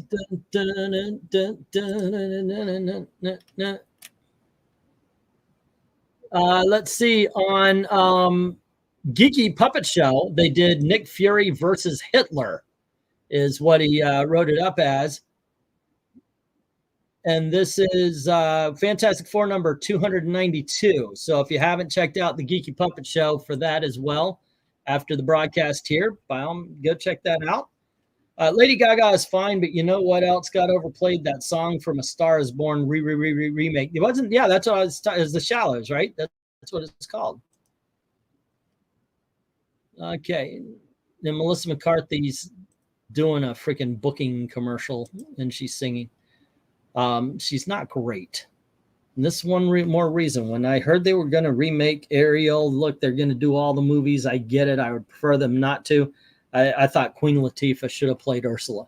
The woman could sing. She could sing good, too. But they got Melissa McCarthy. Okay. But, yep, that's that thing. All righty. And what is going on otherwise? I'm just looking around here. I was going to see if I won a lot of comic books tonight. No, I did not.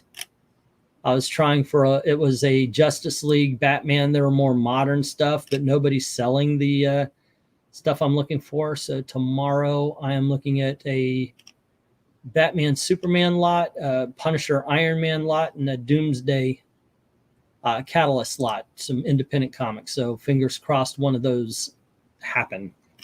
Hugh Grant is still alive. Hugh Grant is not only alive, but he is the best part of a movie called Operation Fortune. He is incredible in that film. I highly recommend it. It is just a lot of freaking fun, seriously. If you like Guy Ritchie movies. Big George Foreman. So this is a movie about George Foreman's life. Oh, it's about his comeback.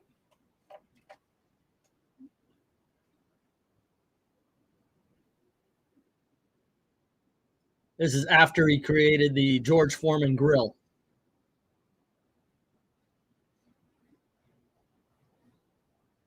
California is enough to give one PTSD. Yeah, that is true. That is a true fact. Everybody set your feelings. You know it to be true. Next checklist category for Oscars, the Terrible Singer Guild Award. I'll tell you who impressed me. A few years back, you remember the movie Moana? The girl who voiced Moana comes out on stage and she starts to sing, and she's got these dancers around her, and a few of them are holding flags, and she is belting. She is doing great. And one of the flag bearers knock her straight in the freaking head with her flag, and the girl didn't lose a beat. She didn't lose a beat. I think she's the same one who's going to be Snow White. I think that's the same girl. I could be wrong. But the girl can sing.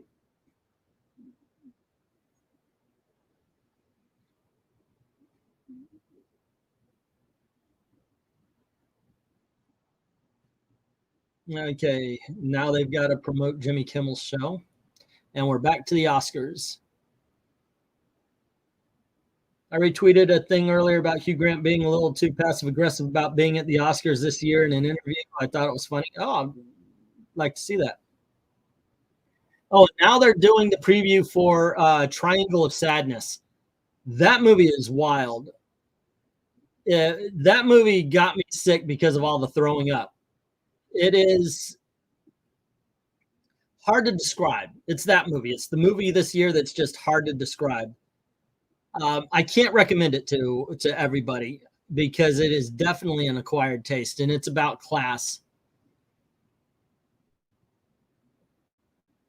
But I don't like the fact that they show the rich with having no skills. It's just the skills that they needed to become rich were not what the skills you needed to survive a deserted island.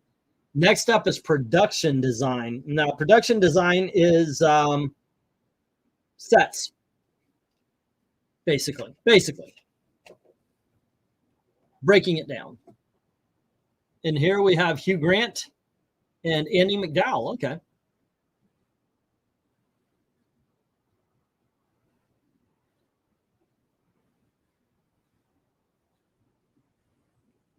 Huh.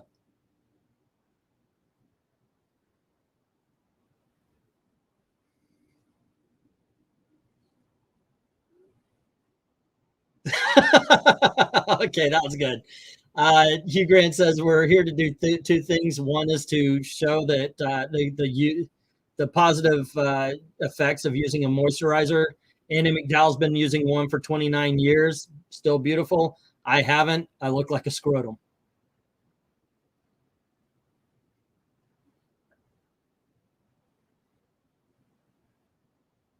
Okay, and the nominees for Best Production Design, and of course, All Quiet on the Western Front, which I believe was the most nominated film this year. Avatar, freaking hell. If I am not mad if this movie wins, although it does give Dalton another win. I voted for Babylon. Dalton voted for Avatar.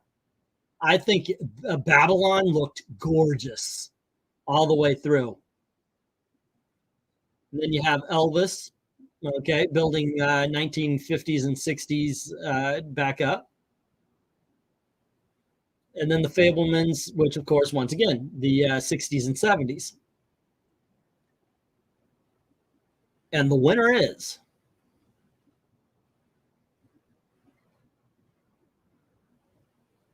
All Quiet on the Western Front. Holy shit. I'm actually surprised at that one. All righty. All Quiet's winning a few, guys. It's winning a few. It's lining up to be the upset at the end of the night. What should be going to Everything Everywhere All at Once is going to All Quiet on the Western Front. I want to see Everything Everywhere win this. That's my pick for Best Picture tonight. But it looks like All Quiet is getting the Oscars. If Avatar wins, Ash is going to have a stroke. Well, that's his own personal business. Andy McDowell, haven't seen in quite a while. Still a gorgeous lady. And she was in Magic Mike 2. I remember her being in that movie. Let's see. The blackifying of Disney is astonishing to witness. The blackifying? What is that?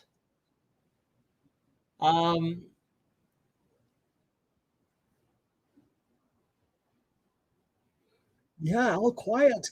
Picking up a few of these. I wonder if it's going to get sound away from Top Gun. That was my pick.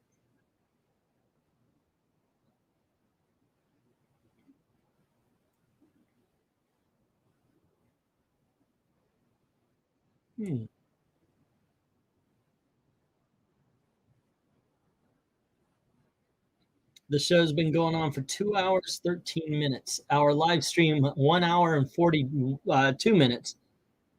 A little bit longer, but I did get booted.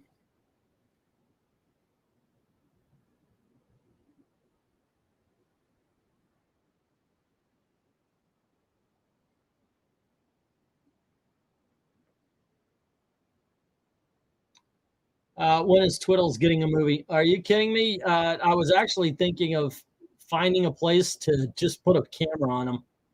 See if it would work. Maybe get him a cage in a white box where I could, where the light would help see, because I don't think you would be able to see him through the cage that he's in right now.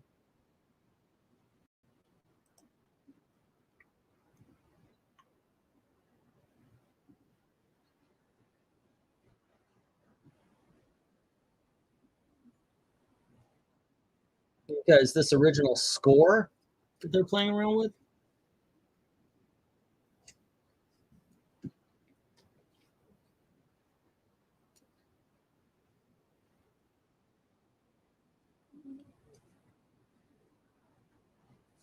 Yep.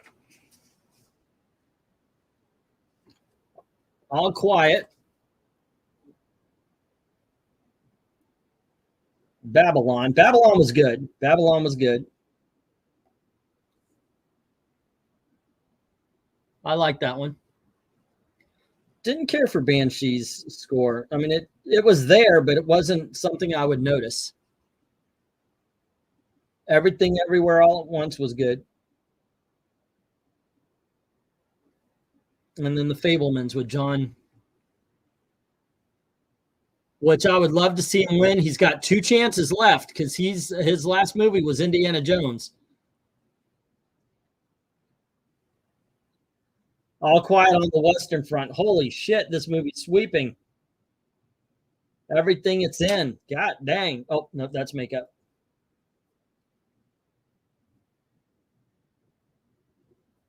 God dang. Did they see a different movie than I did? I thought it was good, but damn. The only thing I'd be shocked to see Avatar win is Best Picture. Its other 3 nominations don't matter to the Academy. I heard your stream got booted. Yep. What did I do? I showed the Oscars. I was talking over it. It was transformative, but they shut it down anyway, which usually means bot. A bot did it, but yeah.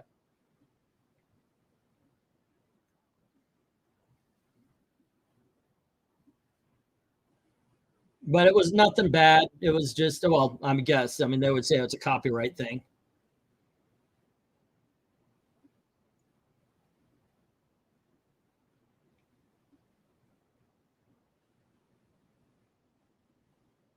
But Twiddle's 24. He'd be better than Biden. He'd have the same opinions. I mean, not the same opinions, but he's he would have the same governing, and somebody would have to make the decisions for him. Look at that. Look at that cutie bird. Yeah, that's how they sleep right there. Sometimes I forget he's there.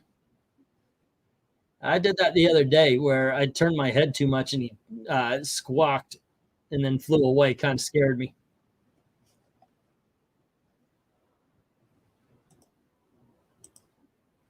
This guy's speaking very slowly. It's kind of boring.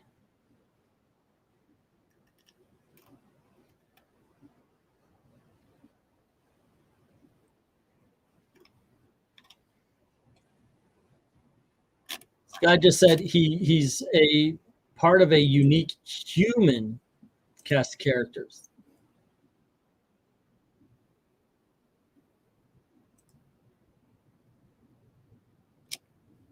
All right, I'm actually nervous for our Everything Everywhere. Maybe they just figured, oh, it won enough.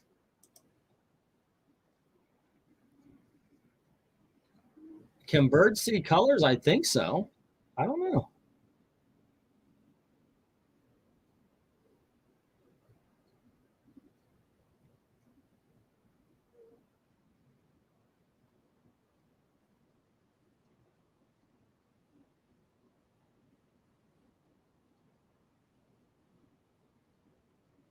So now they're showing all the awards they don't do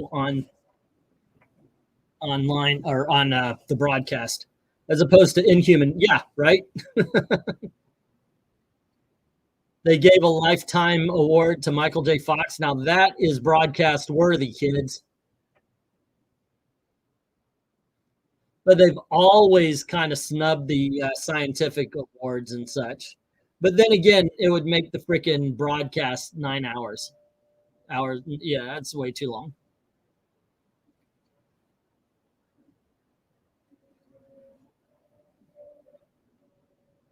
Excuse me.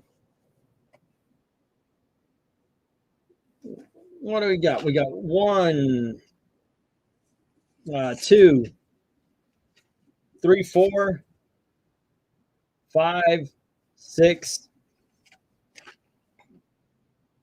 7, 8, 9, and 10 categories left.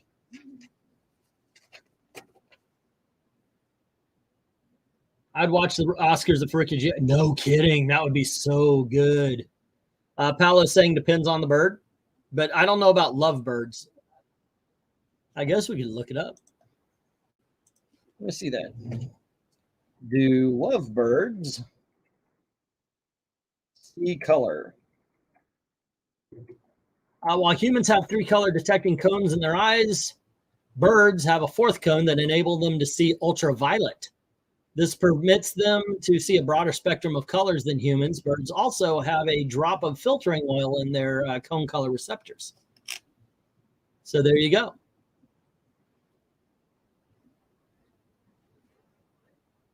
But there is an infinite spectrum in between each major color. Birds can see deep down into UV and out to the green, but not the orange or red. Okay. That's kind of funky. I did not know that. You can see ultraviolet rays. Wow. Science, yo. Or what was it? Yo, science. Yeah. It works out sometimes.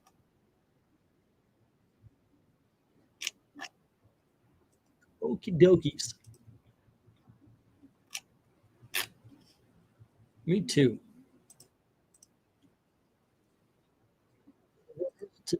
Takes everything you got. They're doing what's this?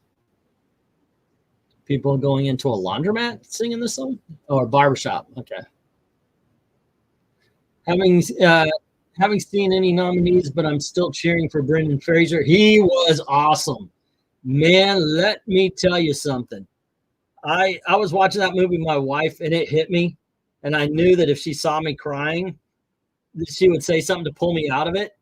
So I don't know what happened, but like the right side of my face, because she was on the left, just kind of welled up and it was just like waterfalls, while the other side, nothing.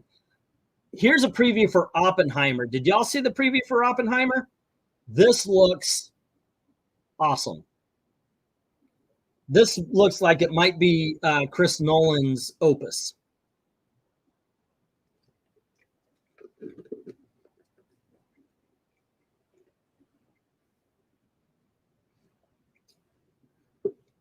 Did Mandalorian season 3 already start?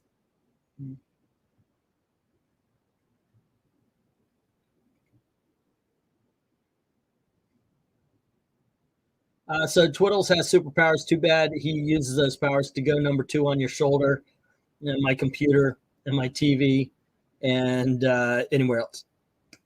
Cocaine Bear is presenting with a mauled Nyong'o Lapido. I think I said that backwards. Speaking of science and UV rays, I sometimes have to tell anxious patients that they get MRIs at our hospital that the radiation they get from the X-rays and CTs are far higher than what the MRIs do. Okay. So that's an interesting conversation.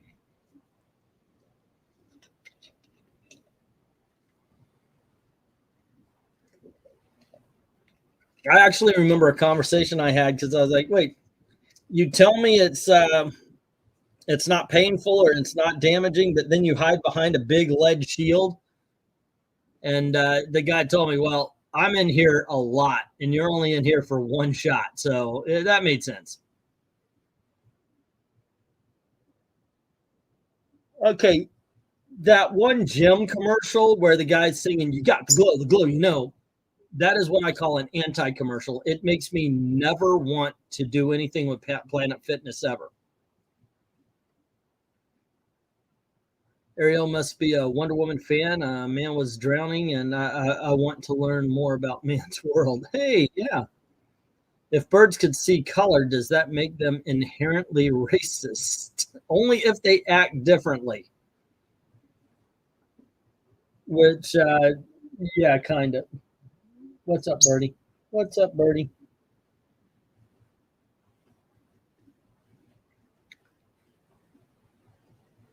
All right, they're back to the Oscars. And this time they're doing the preview to Elvis. I didn't see this one in the theaters, missed it in the theaters, ended up watching it when it came to HBO. I thought it was really good. My wife thought it was kind of long and dull. I think the music, of course, keeps it going. It does follow the trope, by the way, like all rock biopics kind of follow.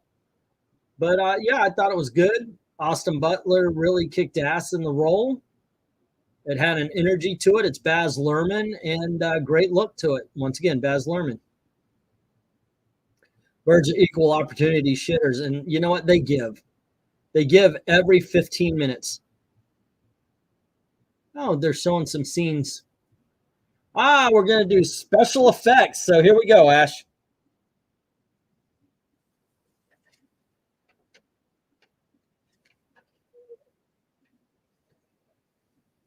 Special effects. Oh, by the way, Cocaine Bear is here. No shit. Cocaine Bear is presenting. You're right. You're right. I guess I am behind. She must be sick.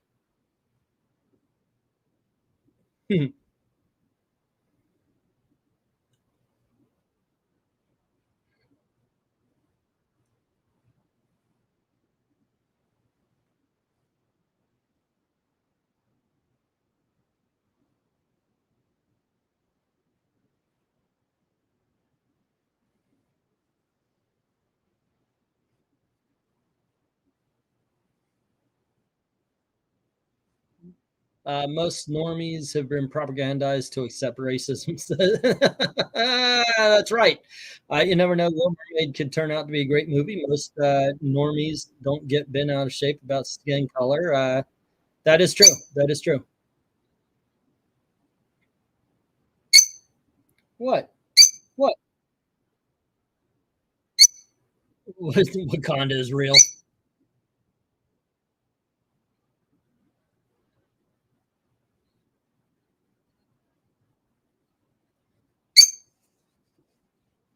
What? What? All right, let's get to the award. The nominees for Best Special Effects.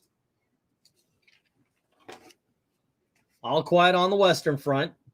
At this point, I'm just thinking it's going to win everything. Avatar, which should win.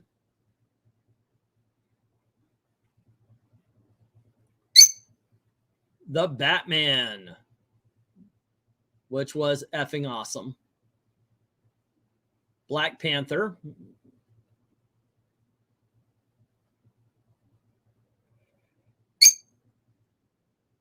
And Top Gun.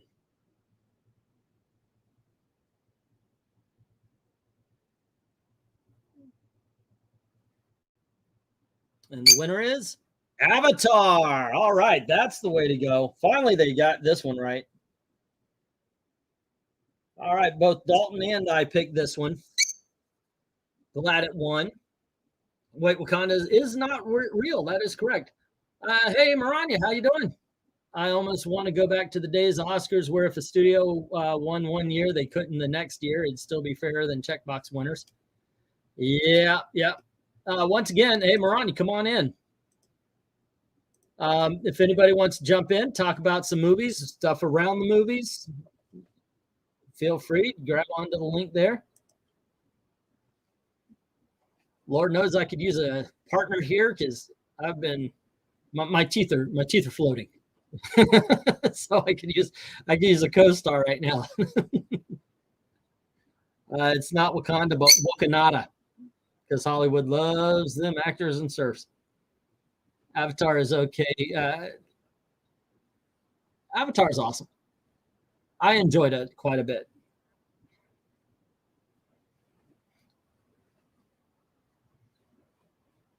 Did he tag me? Look at that. That's why you don't have a bird. Oh my gosh, they gave them 5 minutes to talk and then they play that music. Not even that much. This guy starts up, I'd like to thank my fam, and then they were like, big music.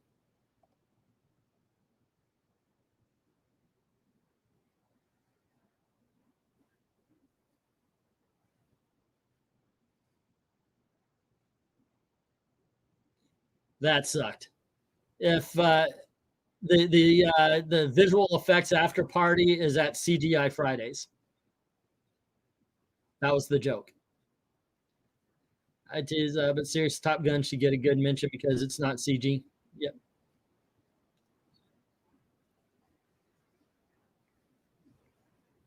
Oh wow, they got Malala here.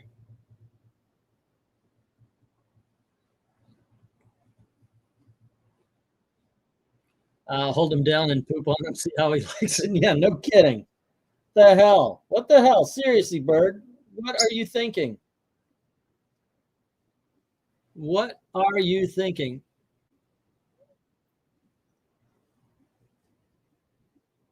What are you thinking? I do make the joke that you pooped on me, I'll poop on you a lot. Jimmy Kimmel is hilarious and Lizzo is thin.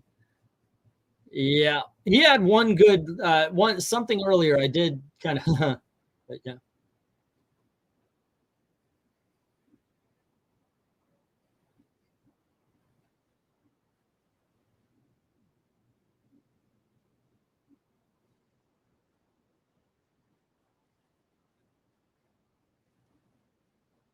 Malala Yousafzai, or that little girl from Afghanistan who got in trouble for going to school. Exactly. Yeah, got great respect. I believe she got shot in the face. And if you look at her here, looks lovely, by the way. She's got a gorgeous silver dress, but you can see the damage done to her face.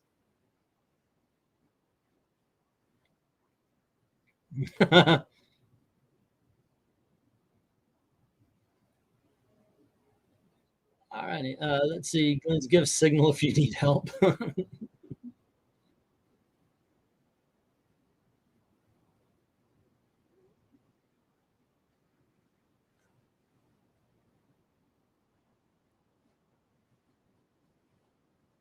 Denai Guerrera is the next presenter. Michonne for you fans of the Walking Dead. That bald chick for fans of Black Panther.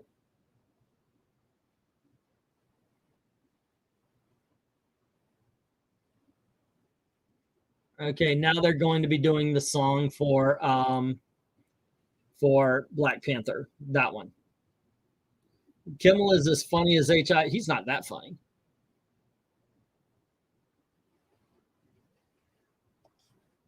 Wow, she's really selling this too.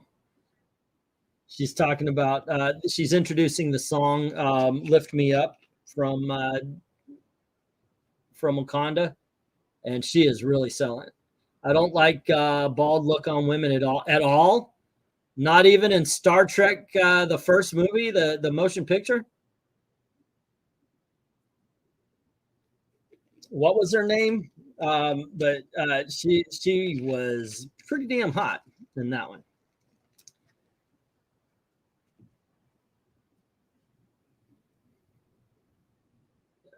What was her name? Damn. Even her character name I can't think of. I say I have to use the restroom, but yet I still am drinking the water because I'm talking like by myself for 2 hours. Percy's Kambata. Yeah, she was hot. If they have a beat superhero movie, Batman better win. Nope, it did not. Nope, it does not move me at all. No, okay. Let's see. Did Kimmel appear on this? Yeah, the Man Show doing blackface. Yeah. Kevin Hart can't host the Oscars because something he said right around the same time Jimmy Kimmel was doing blackface.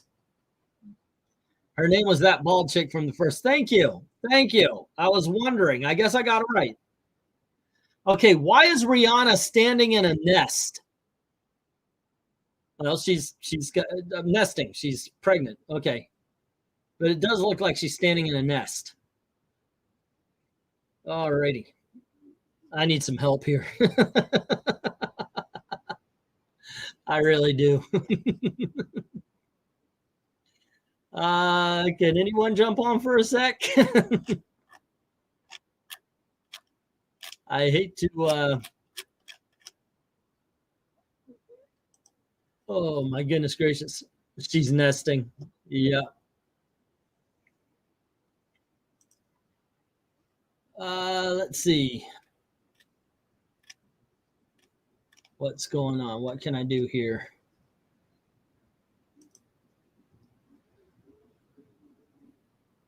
Okay, YouTube.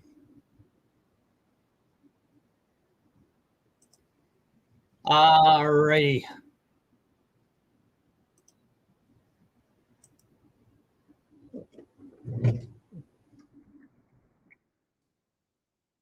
My wife says she likes this song with Rihanna, the one from Black Panther, but I don't get it. It's not doing it. Not doing it for me. But I'm not a Rihanna fan at all. So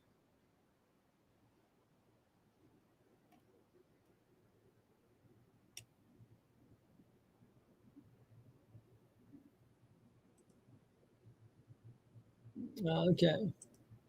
Just not my thing, you know. Make like comic books that had Captain Marvel back in the day. I don't know what that means. I like that Hollywood loves abortion so much that it won't film in Georgia, but let an actress get pregnant. It's like waiting. Yeah, I guess so. All right.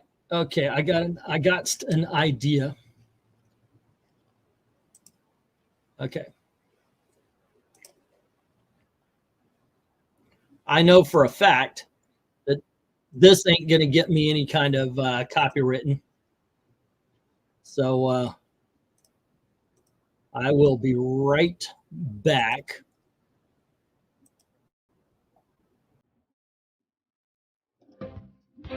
Give you something to watch. I'll be right back.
Okay, there you go, gang.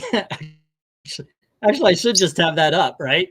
So it's something to watch at all times. That'd be kind of fun. Let's see. You could go out for 2 minutes if the quartering does it. You can too.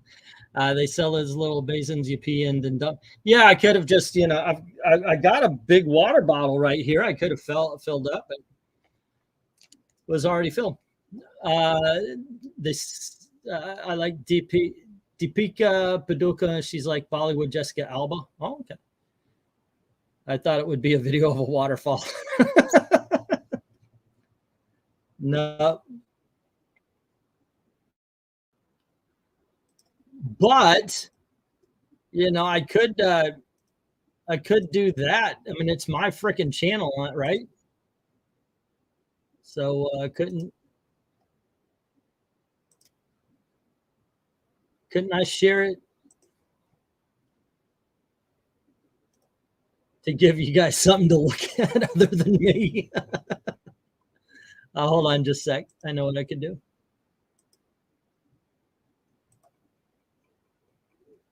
Go to the studio here.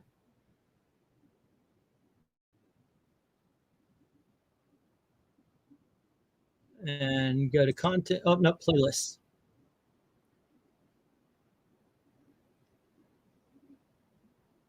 Playlists. And then we'll go to covering comics. I don't have covering comics here. I thought I did. Oh, I'm on my own. That's why. Okay, we're back at the Oscars.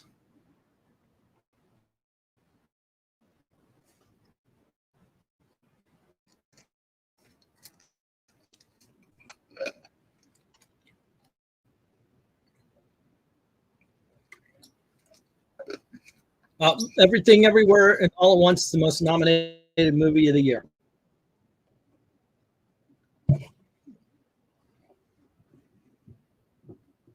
Oh, James Hong is 94 years old.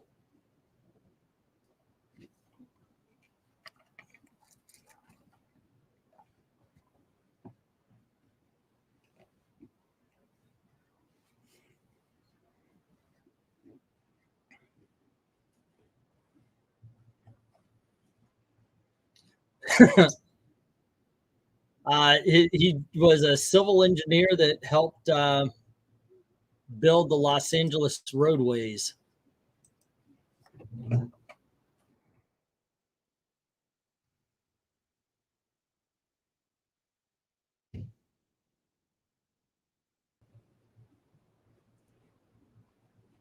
Florence Pugh and Andrew Garfield is going to announce the writing category.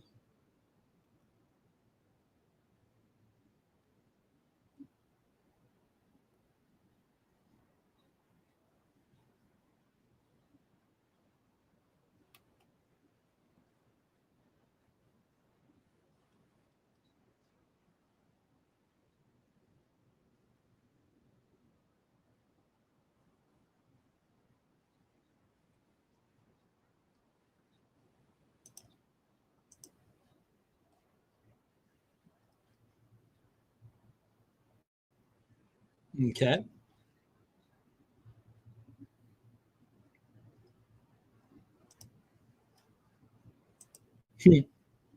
All righty. Let's see. Stop screen share, and then we'll present. Share screen. And here we go.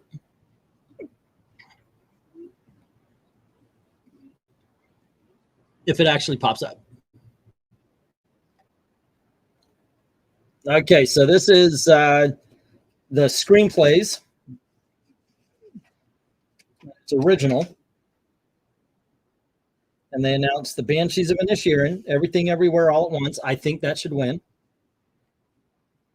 Okay, I'm talking on the other one. This is weird. It's me chastising DC Comics for not doing more for Hawkman.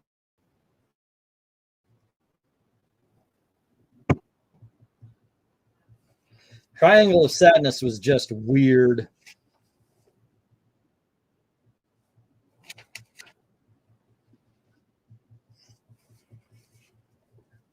Everything Everywhere All at Once. Awesome. Yes, let's get some love for that movie and not All Quiet on the Western Front for once. Holy crap. What the hell happened? Where's my writing?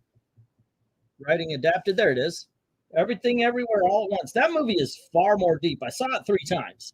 I saw it once by myself, and then I saw it once with the Gail, and then went out to the theater when it did its revival for to see it with Elizabeth. Found out while I was watching, oh my gosh, this really is a far more deep film than I first thought. Yeah.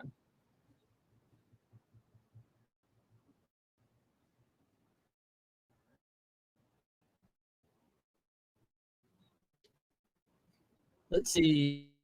From I get it. Florence Pugh as a sexy boy. I agree. I agree. Who's the better actor, Tom Cruise or Clint Eastwood? Whoa. Obviously, different films. I'm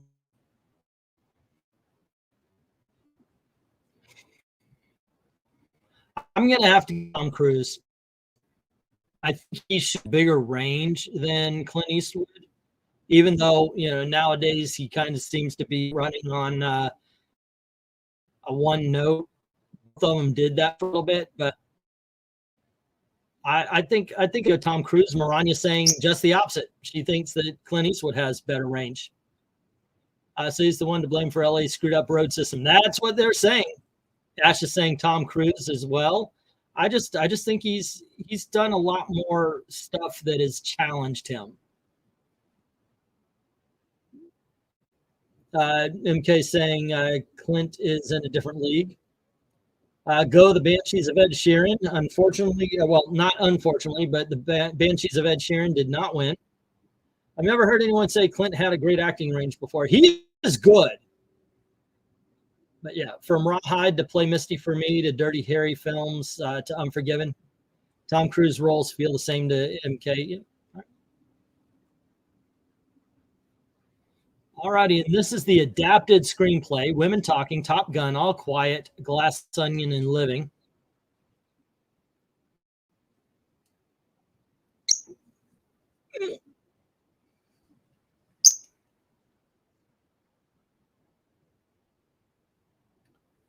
I picked Women Talking, and Dalton picked Top Gun.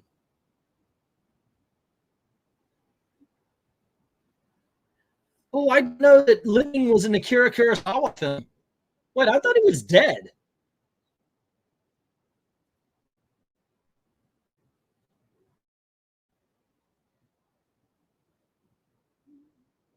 Top Gun Maverick for screenplay. What did I miss?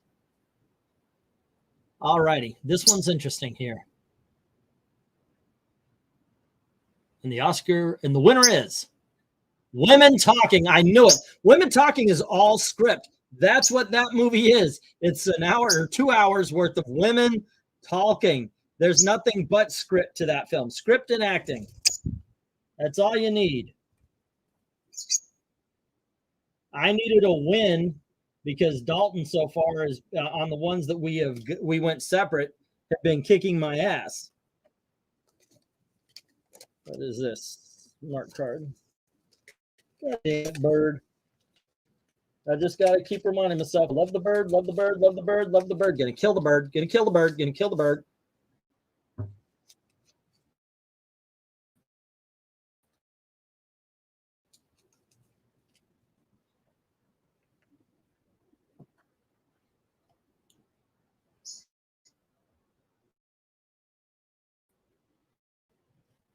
Tom Cruise roles feel the same. They're not the same character. None of them are the same character. Both of them are very good actors. I don't think this is a one is good, one is bad kind of thing. Women Talking is one of the films this year, says Rayar. It was pretty good. See Born on the 4th of July, Interview with a Vampire, Vanilla Sky, Collateral, and then Come Back to Me. Guys out there. I think recently he's become one. I think because this was the same character. And then he started in his old age becoming more experimental. Tom Cruise did that in the middle of his career, and now he's been playing Ethan Hunt for 10 years.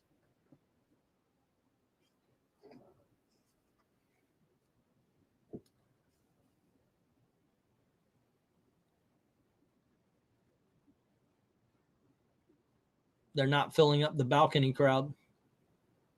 What's up, Patrick? What's going on? If there are women talking for an award speech, will exit music ever be played? Not as quickly as it was for the Avatar crew. The best special effects. Gran Torino is one of my favorite films, but you're high, my friend. Gran Torino is an awesome movie, awesome freaking film. Well, once again, in his old age, Clint Eastwood has become more experimental. So, nope, sorry, dude. Tom's not that great. You're wrong here, bud. Yeah, because that's how opinions work. Just got back from Transformers convention, and hope you had a good time. Hope you enjoyed it. So Prime has a commercial where a girl's got a mustache and she starts dancing around in Mercury. Yeah, the thing that's going on there. Are we still on the Hawkman video? Yeah, we are. This is every comic book cover that Hawkman has ever been on. I guess to do it right, it should be like this, right? Where I figured, okay, I'll give you guys a visual, something to look at while I'm chatting and talking away about the Oscars. This is a lot better, I think. Better than looking at me. Oh, vey.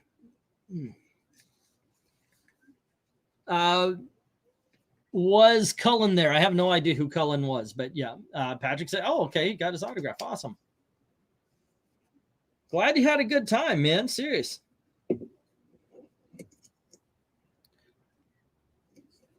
Eastwood is at the age where he has a strong I don't give a fuck energy, and it works for him in his later roles. Yeah, I didn't care for the Mule, though. I loved Gran Torino, but the Mule was mid, as the kids are saying today.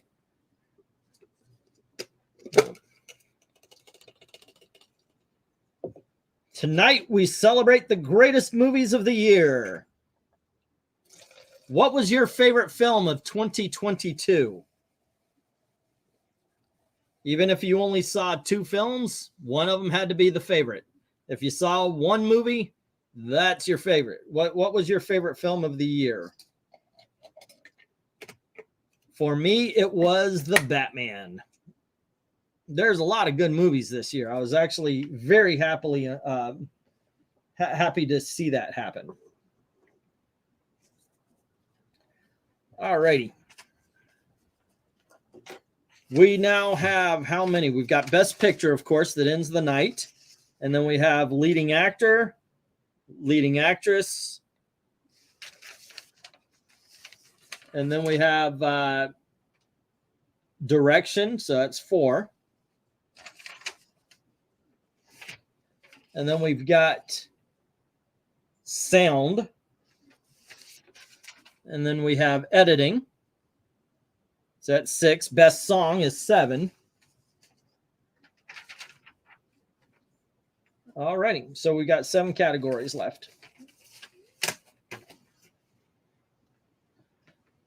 Tom does his own stunts. I'll give him that. We'll see what Tom does at Clint's age. Now, he's almost Clint's age. All I have to say is he'll probably be in the home with all of his injuries.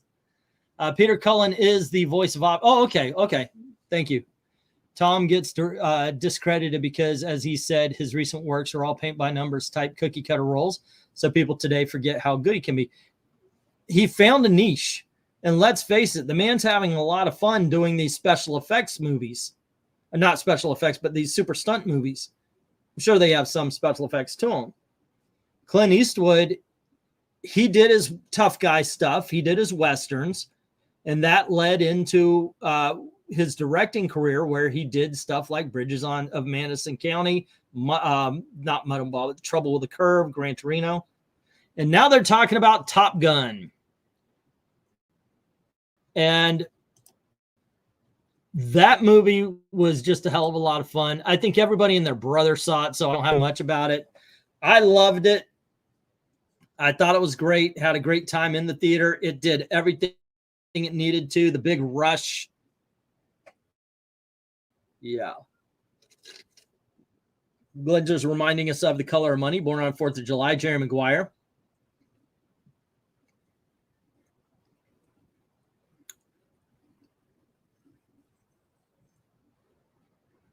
The pilots in Top Gun are getting a salute.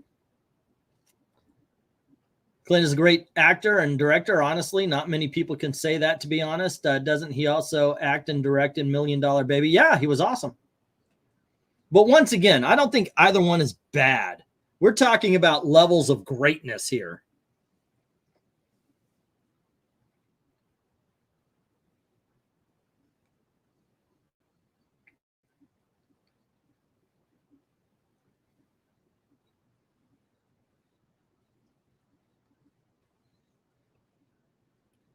Okay, they're going to do sound next, and we've got Janelle May, Kate Hudson from Glass Onion.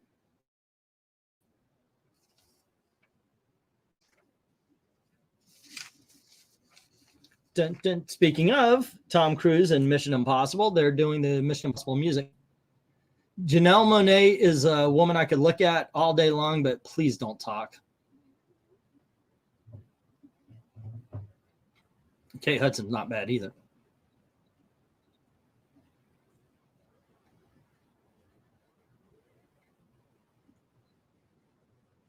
Janelle Monáe, even just her resting voice is just kind of, yeah, annoying.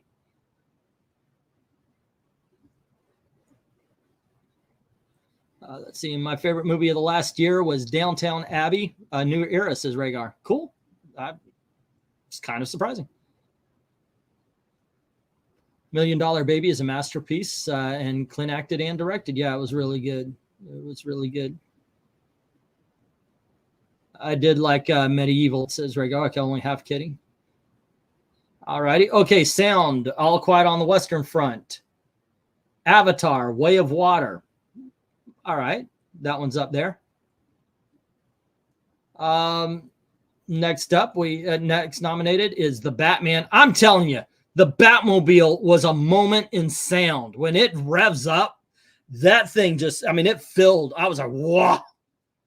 Elvis is nominated. This one could get it easily. As a matter of fact, Dalton picked Elvis. I picked Top Gun, which is the one they're announcing right now.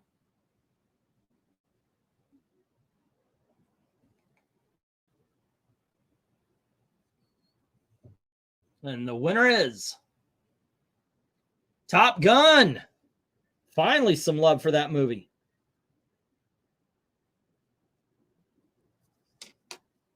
All righty.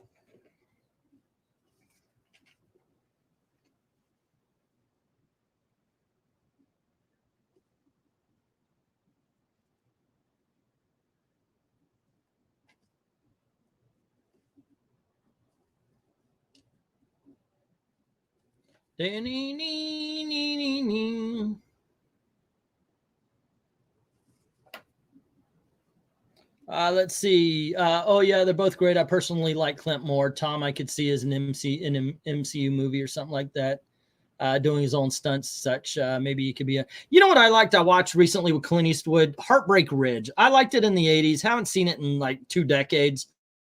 Watched it the other day with Gail.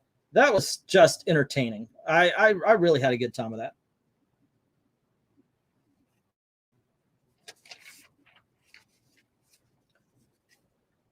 Okay, they haven't done editing yet.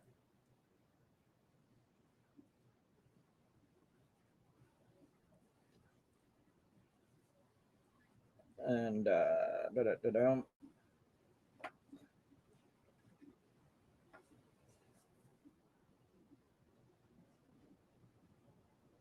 and they haven't done best song yet.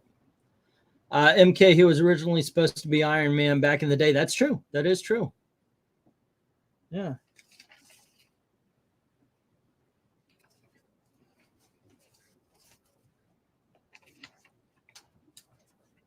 Okay, now they're doing original song. Now, fingers crossed for Not To, in my opinion. That's my choice. We got Applause from Diane Warren from Tell It Like a Woman. Hold My Hand from Top Gun by Lady Gaga.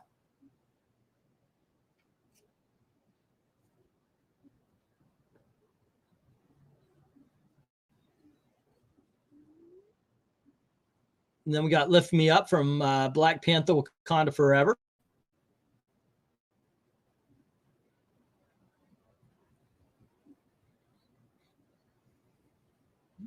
And Not To by M.M. Kiravani from RRR. And This Is a Life from Everything Everywhere All at Once by Ryan Lott, David Byrne.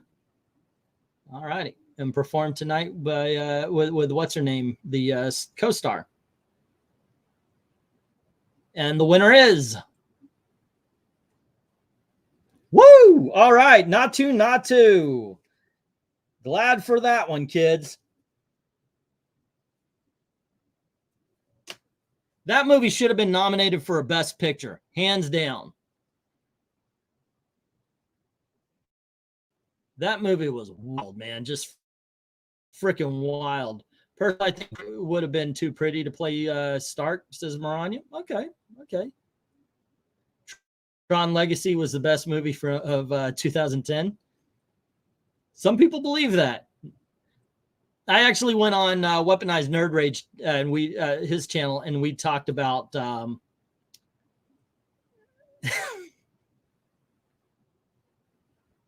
he used to play with the Carpenters, and now he's got an Oscar.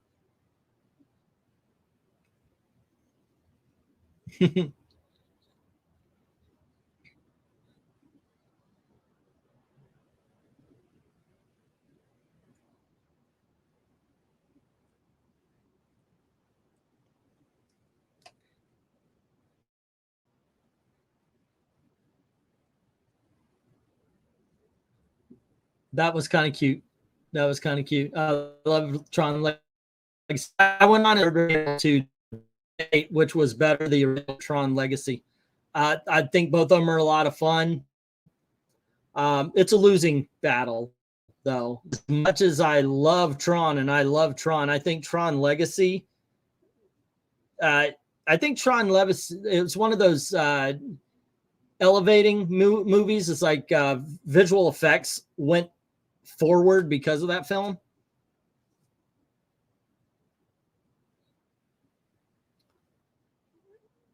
John Travolta is announcing. So what do you guys think about the rumor that John Travolta may be dyslexic, and that's why he has a hard time reading teleprompters?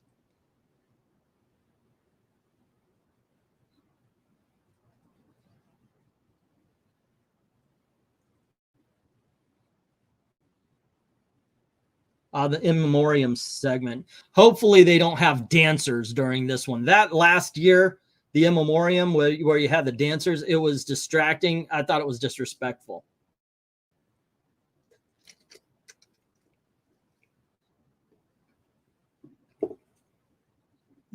Yeah, I heard that story, Maranya.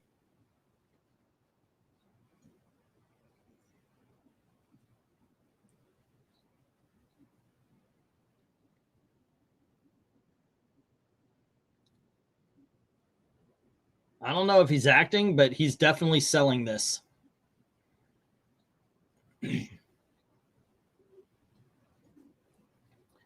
Okay, so Lenny Kravitz is playing the accompanying music to the in memoriam. I'm going to show a little respect here.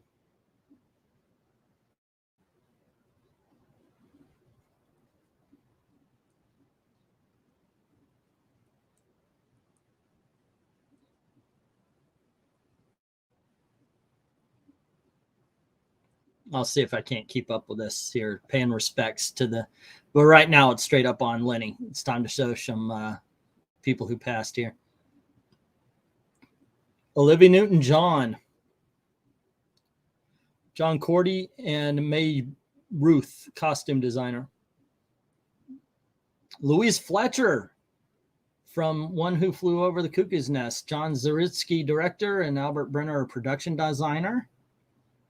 And then you had Mitchell Goldman and Irene Pappas died this year. Bob Raffleson, who was a director. Ian Whitaker and Albert Psyche. Also behind Robbie Coltrane, Hagrid, and Kirstie Alley died this last year too. Ray Liotta. That was something.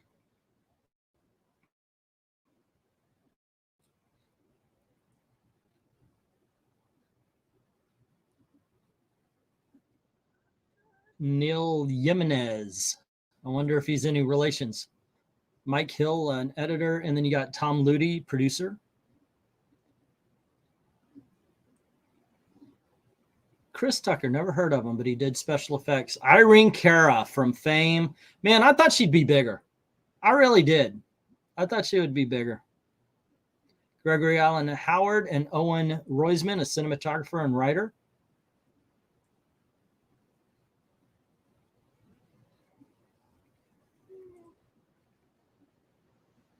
Nichelle Nichols. We lost Uhura last year as well.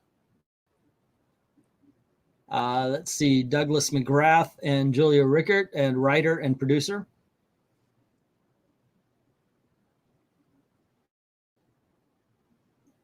Luke Goddard died last year. Not just last night. Burke Bacharach. I know a lot of people know him from Austin Powers, by the way.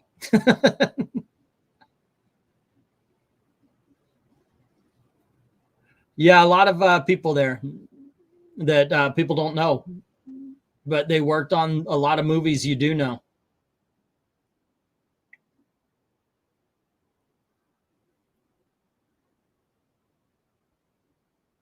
Let's see, maybe not even 20, maybe 10.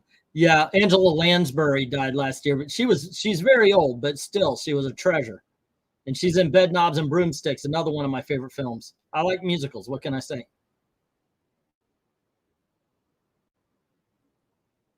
But even some of the actors you don't know, or they were old. Mary Alice from a lot of people know from what you call it, Gina Lola Brigida, The Matrix. I was trying to say. Willie Nelson turns 90. Wow.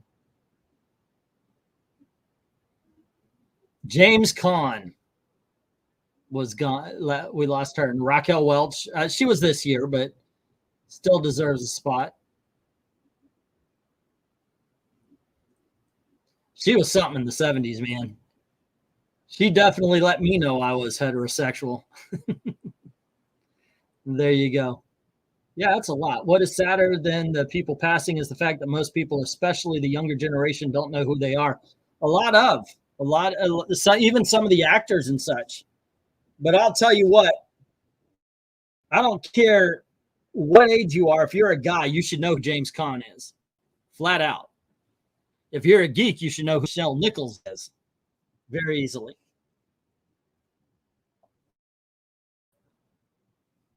All right, the Hawkman. Man, I found a lot of covers for Hawkman. I really did. Every freaking cover Hawkman was ever on is on this video. Surprisingly enough, these videos look very simple, but it takes a lot of work. Got to get the comics, and then I put them in chronological order. And it ends up it really does take hours, just plain flat out hours, to gather all of the covers and then put them in chronological order. So I could spend an easy 12-hour day making a video like this Hawkman that you're seeing pass by. Let's see, 10,000 BC. I saw Teen Raquel. I was like, who is this chick? Says MK. Yeah, she's pretty good. Who is James Caan? I only know him from reading his Wikipedia. You've never watched The Godfather? That's why you should know him. Godfather. You know when you're in school and they take the girls out of the room so they could talk about their periods? That's when we were shown The Godfather. They said, here's what being a man's like. And then they would show us The Godfather. I guess they don't do that anymore. They should be doing that. The greatest lesson we ever learned about life was leave the gun, take the cannoli. Paula says, I do enjoy discovering old actors with Fox Portugal rerunning Westerns constantly. I became more interested in the names like Audie Murphy and Tony Anthony. We all have our things, man. I was watching some James, not recently, Rio Bro and the Sun, love them. Yeah, but men can get periods.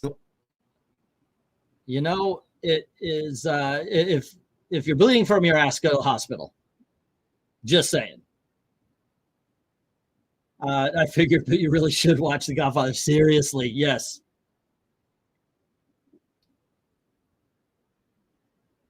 I like the transitions because they're actually showing scenes from movies and background scenes. Now we're talking about film editing.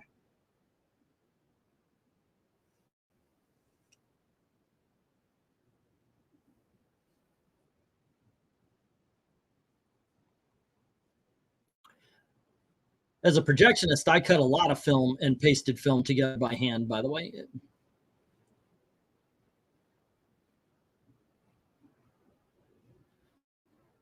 She just mentioned editors have to hours and hours of footage.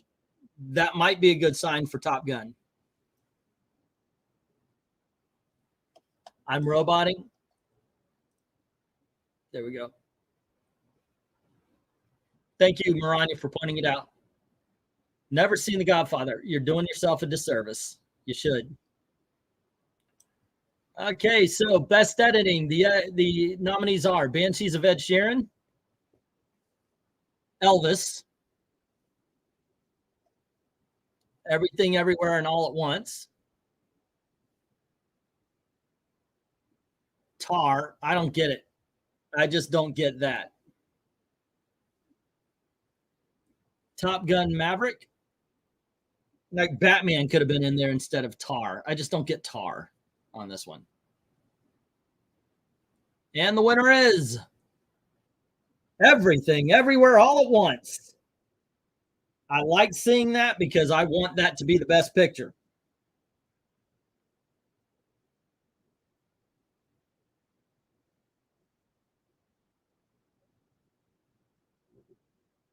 Okay.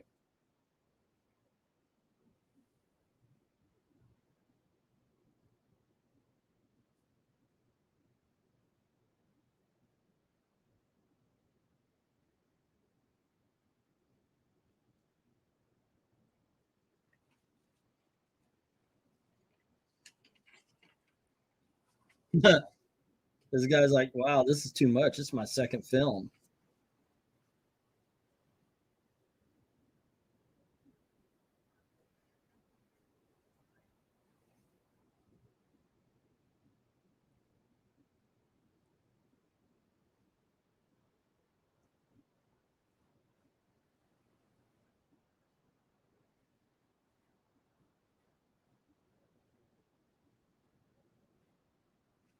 Okay. Let's see. I once saw a reprint of the novel, bought it, and said it might well buy the Godfather trilogy DVD pack. Read the novel in 2 days and then watched all the movies. The movies are so much better than that book. I did not like the book. I liked the movies. Just like the Mob. Saying Hawkman is much easier than saying Black Hawk. Yes, that is true. Black Hawkman. Hey, we Black Adam.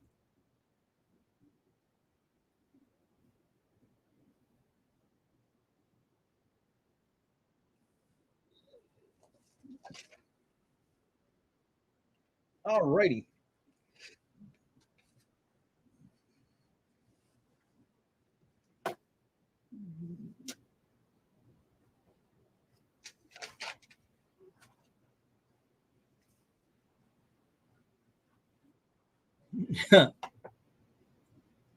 Let's see.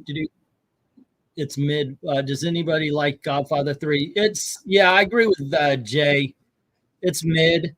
It's not as bad as a lot of people say, but it is not great. It's got a couple of really good scenes. Of course, it's got that great line, "Every time I thought it was out." So the thing I find compelling is that The Godfather seems to be based on actual mafia families that existed.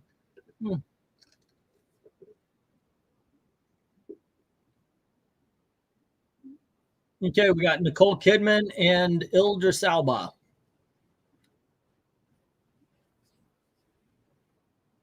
She used to be so pretty.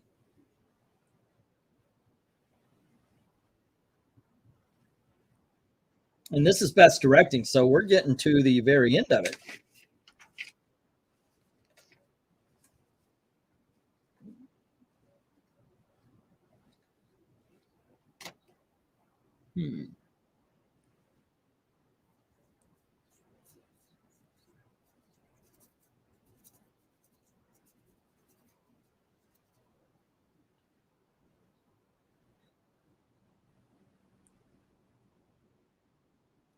You got Martin McDonough for Banshees of Ed Sheeran, Daniel Kwan and Daniel Scheinert for Everything Everywhere All at Once, Steven Spielberg for The Fablemans, Todd Field for Tar, Ruben Östlund for Triangle of Sadness, still weird freaking film.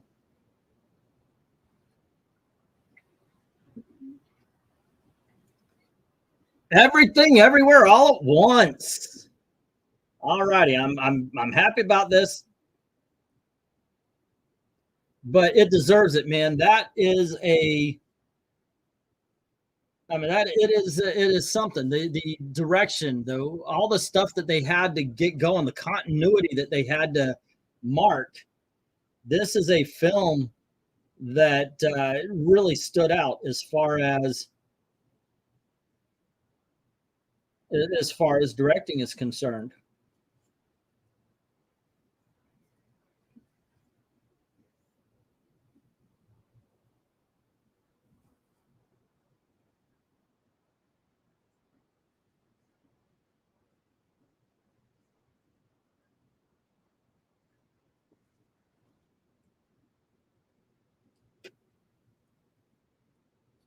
He just made a dressing in drag that is a threat. A child dressing in drag is a threat to nobody. I'm sorry, but it's not just about a kid dressing like a girl if he's a boy, or a boy if she's a girl. It's about a grown man trying to teabag a 5-year-old. I wish they would actually pay attention to what people are saying if they're going to make announcements or comments like this. The region Godfather 3 is not seeing as great. Might be that it was a sequel that came out more than 10 years. And it might be because Sophia Copeland kind of wrecked it. The Banana War was influencing Mara Puzo's writing, says Paolo. Return of the Jedi, The Last Crusade are the only good ones off the top of my head. Wait, what are we talking about? Jay is saying Nicole Kidman wants these bugs. Screw Nicole Kidman. It'd be fun. I don't understand why they must bend the knee to these things. Who said that? One of the Daniels that directed Everything Everywhere. He was saying thank you to his parents for supporting, and he mentioned when he was a little kid, he dressed in drag, and there's nothing wrong with that. No, that's not the complaint. Being a sexual object on stage is the complaint. Having grown men teabagging 5-year-olds, that's the complaint.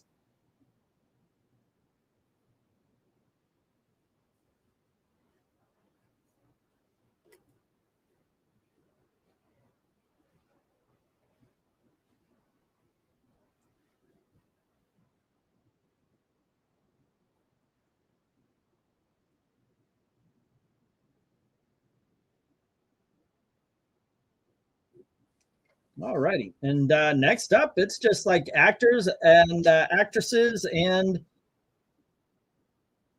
Best Picture.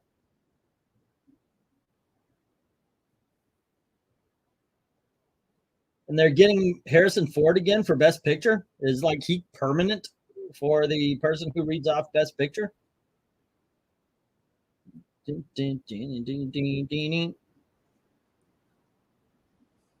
Alrighty. Public sir, Germans will be bombing Pearl Harbor and donkeys will be violated by E in this live stream. You have been warned. That does happen occasionally. Was there cross-dressing and everything everywhere? See, he just brought this up for something that had nothing. Yeah, I agree. I agree. Exactly. That's one of the reasons that kind of turn people off of the Oscars. I don't want to watch that.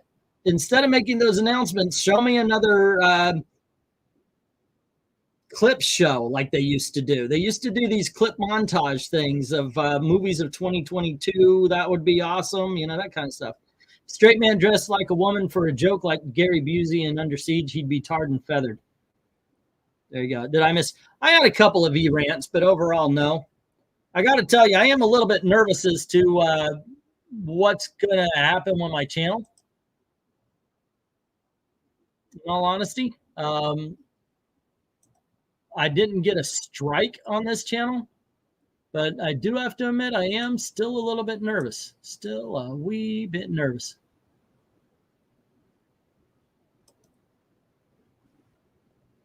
Let's see. Let me go to my studio and see what they said, because they said it was a warning, which means I've got to watch out. Your content was removed due to a violation of our community guidelines because it's the first time your account is infected. You're only warned once, and this warning will remain on your channel. If this happens again, your channel will get a community guideline strike. You won't be able to do things like upload, post, or live streams for 1 week. Okie dokie.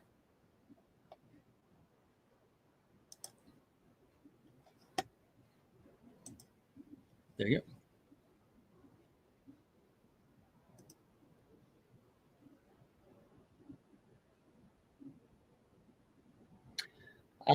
You have our emails, right? Do I have it? Yeah. Yeah. Or at least I should get them, right? Let's see. On May 24th, we've got Michelle Yeoh in a movie from the director of Shang-Chi.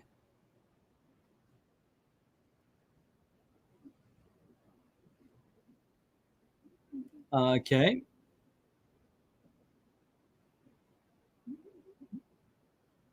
So it's basically the cast of Everything Everywhere.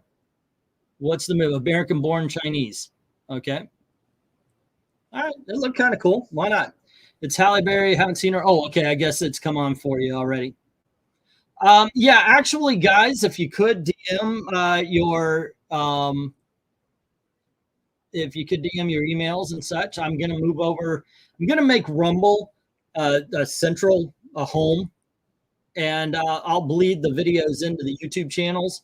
But Rumble seems to be a safer place.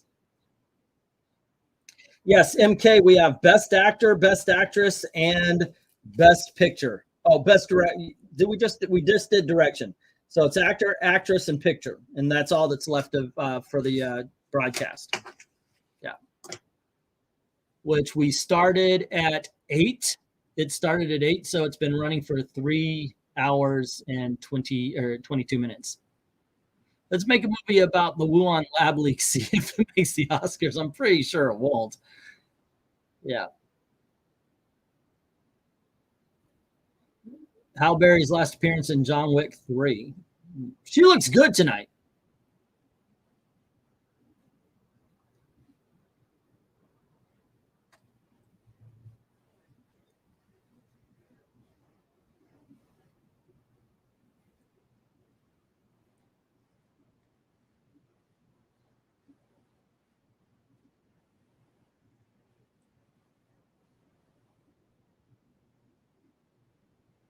All righty, which we all know is true after being called conspiracy theorists. Yeah, right.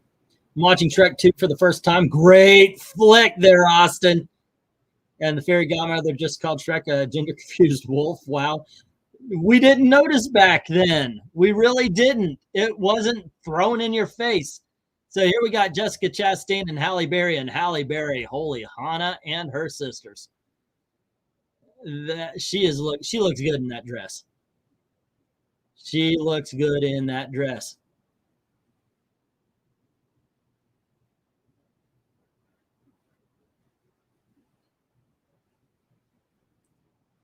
Jessica Chastain don't look bad too.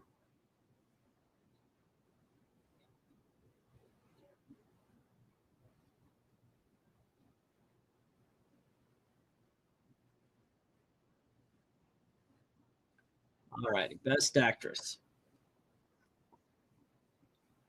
Best actors.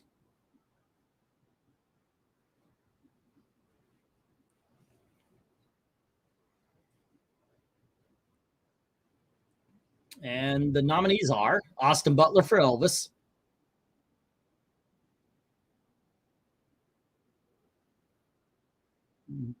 is marching on. Yeah, I kind of want to watch that movie again. Now, this is one of those and I'll riot or I'll riot kind of things. Colin Farrell for Banshees of Ed Sheeran.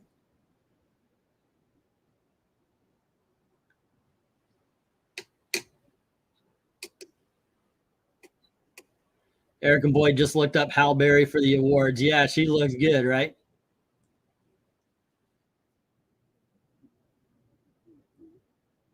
Next up, we got Brendan Fraser for The Whale, and he was freaking awesome in this.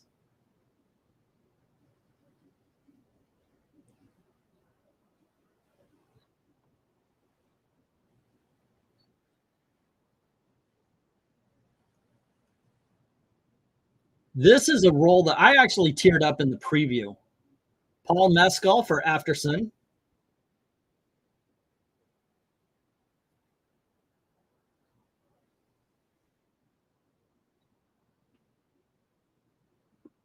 Hey guys, I don't know if you heard this, but Halle Berry is fine. Yeah, it's basically what we're talking about. Bill Nye for Living. This is the one I haven't seen, but if you want to tell me that Bill Nye put in an Oscar-worthy performance, I'll go, okay, yeah, I believe it. He has never been bad. He's been in bad movies, but he was probably the best thing about whatever bad movie he's been in. First thing I saw him in was I think Still Crazy it was called. It was an aging rocker movie.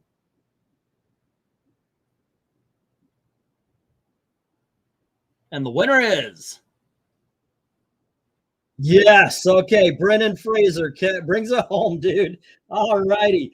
After being abused in this freaking Hollywood thing that they're in by a guy from the foreign press I kid you not, someone in the foreign press. That's why I said the Golden Globes abuses him and he gets blackballed. He gets blackballed, man, and he is getting his freaking Oscar tonight. Hell yes, Brendan Fraser. Hell yeah. This guy, oh my gosh, people are standing there crying. This is awesome. He's making me tear up.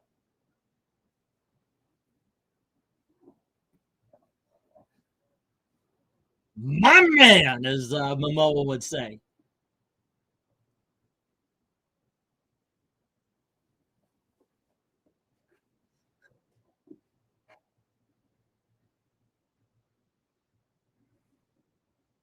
The Whale was awesome, Riga.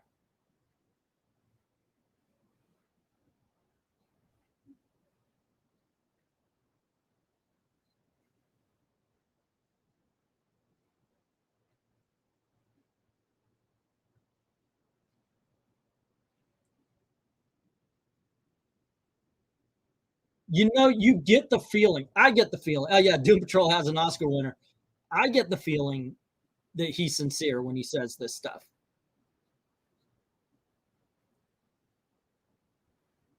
Hong Chow was amazing in that movie. She's good.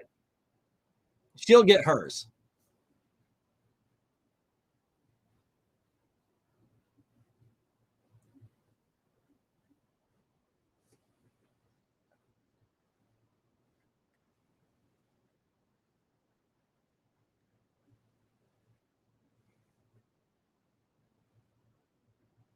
About damn time we had a moment of happiness in the right way regarding entertainment, said Eric and Boyd.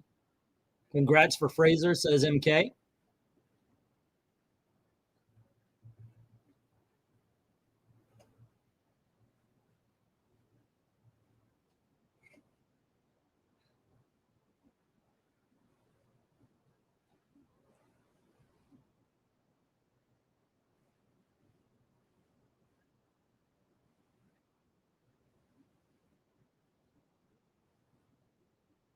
All right, what a class freaking act. You know, I do get the feeling when he talks, he's sincere. I think he's been through the freaking ringer to the point where he got humbled. And I truly believe all this, all the tears, him talking about, you know, thank you very much for giving me my second chance. All right. Well, now we're going to leading actress. And the nominees are Cate Blanchett for Tar. She did an excellent job. Not a big fan of the movie, but I did recognize she's a great actress in it. All righty. Ana de Armas, bad movie. But yes, she did a good job in it. It's a bad movie, though.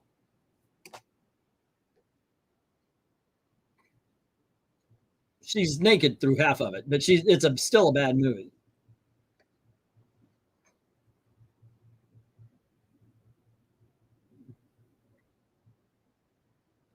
Andrea Riseborough, the person who stood up and said, no, I deserve one of these as well.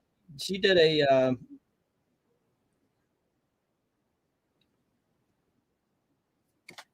all righty. And Michelle Williams for The Fableman. Well, hello, sir. Hello. Give us just a moment. They're about to announce Best Actress here. Are they still going? Yeah, we got two, this one and then one more. And Michelle Yeoh, Everything Everywhere and All at Once. It's not, there's no and, I just say and. Gosh, she was so good in this. She is so, my fingers are crossed for Michelle Yeoh. That's who I picked, and Dalton picked the same. How are we doing so far? And the winner is, yes. All righty, Michelle Yeoh. Michelle Yeoh. And I got to tell you something, guys. This is when I saw Super Cop, I was like, oh, actually, no, it was Silverhawk. I was like, whoa, yes, very nice on this Michelle Yeoh chick. All right, we got.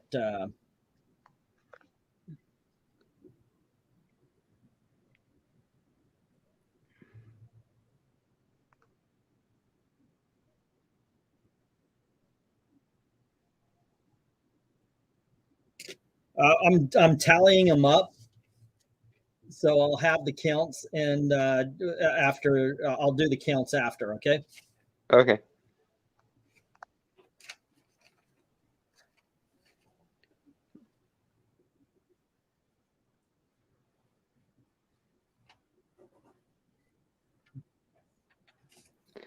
We did an Oscars prediction stream, MK, yeah. And we're trying to see how our predictions stack up against the Academy. Yeah, there we go. I'm checking off how many winners we each have. And yes, we do kind of, it's a gentleman's bet.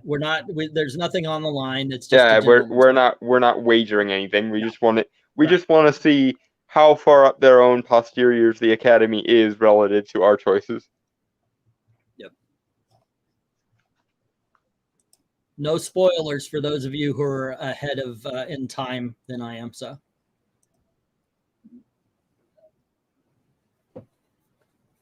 She's nervous.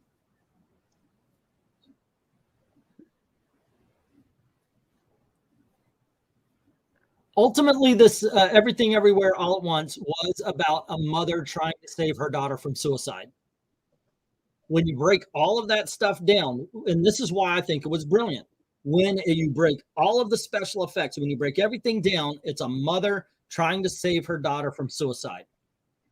And if you don't happen to care about that, you're still in for a fun ride. It's an entertaining film. But that story, that structure is, I think, the extra layer that makes this movie incredibly special. You know, a woman who has just lost her way as far as her family, because along with a woman trying to stop her daughter from committing suicide, you've got a man trying to hold his family together. If you're asking if I saw Everything Everywhere All at Once, Rhaegar, yes, it was in the top spot on my best list of last year, which you can find on what is now called Movie Mojo, but was at one point called I Love Movies. Yes. It's incredible film. This movie has gotten better to me the more I saw it. Gosh. So you have her co-stars crying now, so yeah. Oh, he meant Babylon. Harrison Ford has never won an Oscar. He has been nominated. So when I hear people say, "Oh, it's his time, he deserves," no. You tell me you're better than Harrison Ford, then I'll believe it's your time. Okay, best actor or best movie.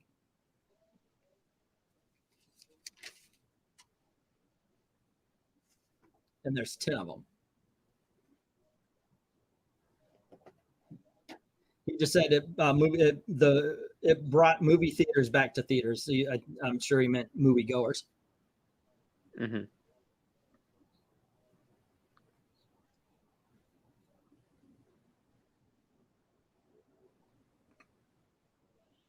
This is a good list of films, by the way. There is nothing on. Well, I can't really recommend Tar. It just wasn't a subject I was interested in. Everything else I can recommend.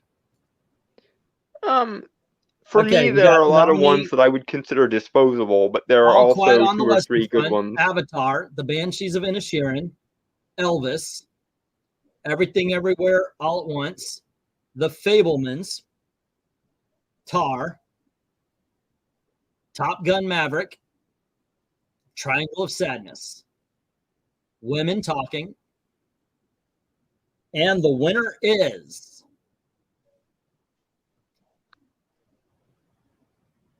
yes, Everything Everywhere All at Once. Yes. Okay, good. The Academy wasn't stupid this time and giving all the awards to one movie and not giving it Best Picture. Oh my gosh, for a little bit I was worried. All Quiet. I was really worried All Quiet because it was winning like one right after the other So Babylon got shut out, by the way. As a Malaysian national, Michelle Yao should be aware Southeast Asians aren't that keen on ethnic Chinese running everything around. Yeah, that's true. That is true. When I lived in Thailand, oh my gosh, they hate the Chinese. Well, I mean, because they are basically the legitimate government of China, and they got ousted. Dalton, it looks like you either need some chapstick or you ate a powdered donut. Yeah. Let's see. I just read the plot synopsis for Tar. Doesn't seem that interesting. To me, it wasn't a very interesting story. Don't worry about it. Don't be self-conscious about it, dude. It's probably toothpaste from when I was brushing my teeth earlier. Toothpaste? Yeah. Yeah. But holy crap, what a great film this was, right? Yeah, Everything Everywhere All at Once deserved to win. I was just expecting the Academy to pull the rug out from under it because they usually do that. If there's a movie that's like a fan darling, they will deliberately snub it at the last hurdle. See, at the end of the night, not the directors, but the producer gets the Oscar for Best Picture. And that's why Alfred Hitchcock had never won an Oscar. None of his directing, he's the greatest, or one of the greatest directors, one of my favorite directors, and he had never won a directing Oscar. Rebecca won for Best Picture, but that goes to the producer. Yeah, that's some BS. As long as we're in the business of handing out posthumous Oscars, then you need to basically give Alfred Hitchcock a Oscar-shaped tombstone in solid gold. No, Puss in Boots lost to Pinocchio. What was your pick for Best Animated to win? Again? I don't remember. Puss in Boots, sir. I think I might have. You talked that was the one. That was the one we were divided on. You thought Puss in Boots deserved it, but they were going to give it to Pinocchio, and I thought they might take it away from Guillermo because, well, he won for Shape of Water already, so we're not going to give it to him again so soon. Right. But no, I'm glad. That was a category where there were no losers, unless one of the ones that wasn't those two won. I think we even said that in the live stream of, like, no matter which way this goes, as long as it's between the two of them, who cares? Okay, I'll go through this just for fun for us, and if anybody wants to listen in, you're more than welcome to. Let's see what we have on this one. Writing adapted screenplay went to Women Talking. Okay, and then we had original screenplay, which one won original screenplay? Everything Everywhere, I believe.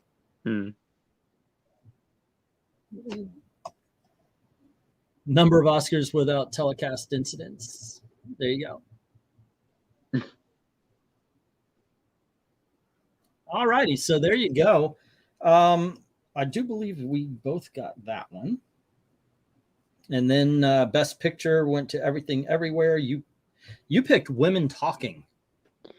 Yeah, because I thought they were going to pull the political shenanigans again. Yeah. Okay. So this is how we did. The writing adapted.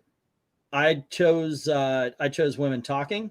You chose Top Gun. That's screenplay. It went to Women Talking, so I got a score on that one. The original screenplay, Everywhere All at Once. So both of us had a point on that one. Best Picture, Everything Everywhere All at Once. I got the point on that one, so I'm up to 3. All right. Then Best Editing went to Everything Everywhere All at Once. You chose Top Gun, so I got a score on that. And then let's see. Next up was Foreign Film. Both of us picked All Quiet on the Western Front, so both of us scored a point. For the makeup, both of us chose The Whale, so we both got a point. Original score, both of us picked The Fabelmans for John Williams, and it went to All Quiet on the Western Front. For Best Song, both of us chose Natu Natu, and it won. So the score here is at this point is 5 for you and 7 for me. Okay. And then we've got Best Production, which is sets and the looks and so forth of it. And you chose Avatar, I chose Babylon, and the Academy chose All Quiet, so no score. Best Animated Short, I picked My Year of Dicks. You picked An Ostrich Told Me Life Was Fake, and I think I believe them. And they chose The Boy, the Horse, the Meme Talking Bullshit. Then Short Live Production, we picked La Pupille, and they picked An Irish Goodbye, so no score. Then we got Sound, and you picked Elvis. Great choice, but the Academy chose Top Gun along with me, so score 1 for me. And then Special Effects, we both chose Avatar. Both of us scored. What was your score? Was 5. Now it's 6, and my score was 7, and now it's 9. All right. Editing went to Everything Everywhere All at Once. You chose Top Gun. I chose Everything Everywhere All at Once. And then there was wait, I think I'm counting this twice. Yeah. Okay. So what are we on? We're on 7 to 9, my favor. And then it was let's see. I'm going to go with this one. Cinematography, both of us chose Elvis. They chose All Quiet, no score. Costumes, you and I picked Everything Everywhere. They picked Black Panther, so no score.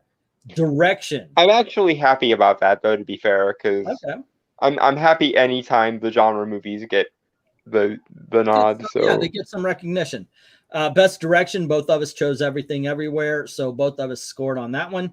Documentary, we called it. They're not going to give it to the great love story with volcanoes. They're going to give it to the Ukraine film. So both of us scored on that well, one. I mean, to be fair, the guy, the head of Ukraine was in the audience tonight, so right, that was probably inevitable. And then the documentary short, I forgot what one, but neither one of us did. So we both scored 2 on that page. So now it's 9-11. And then we had leading actor. Both of us chose Brendan Fraser, and thank God they got it right. Okay, Yeah, he deserved that Oscar. God dang it! So that's a score for both of us. Supporting actor went to Ke Kwan. Both of us scored on that one. Both of us voted for Michelle Yeoh along with the Academy.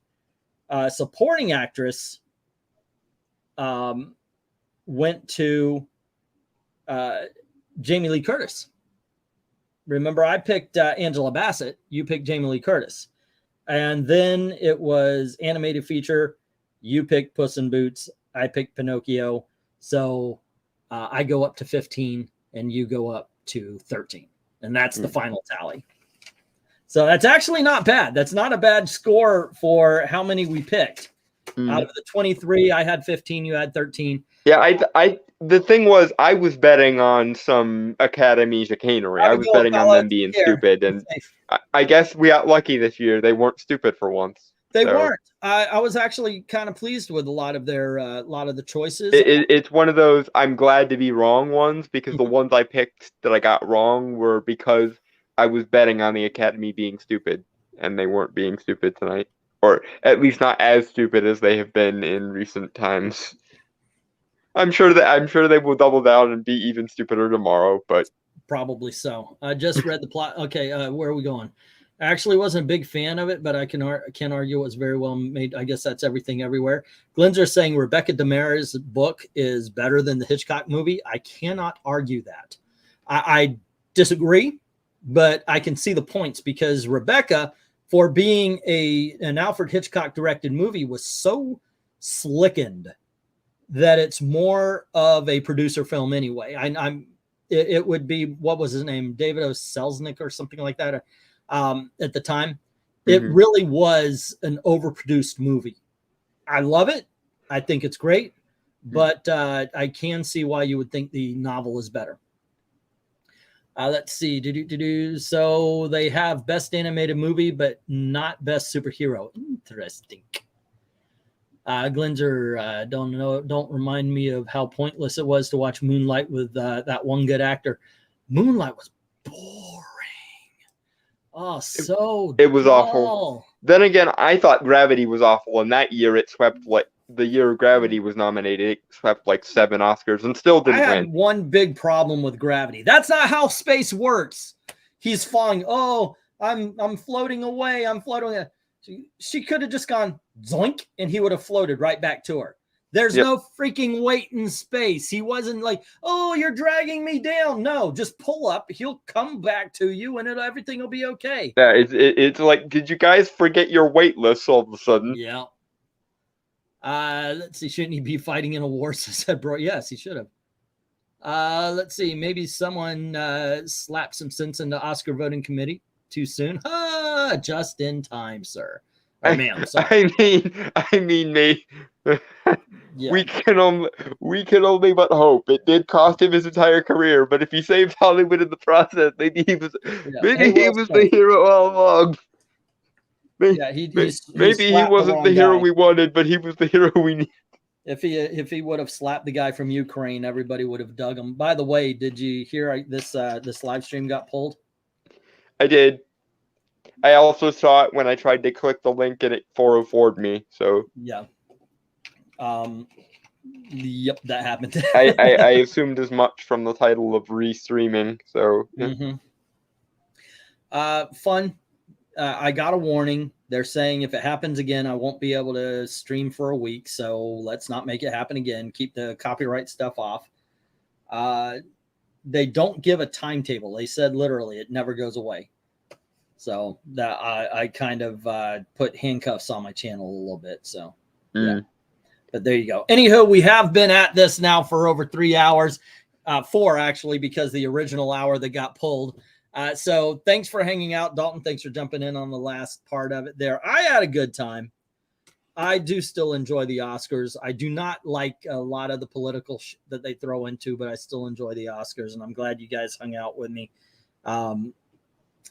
My throat, I am just wanting to shut up for a while because I've been talking because I'm the only one here for a while now. So Rumble simulcast. When I'm gone, he misses me. When I'm here, he wants me to shut up.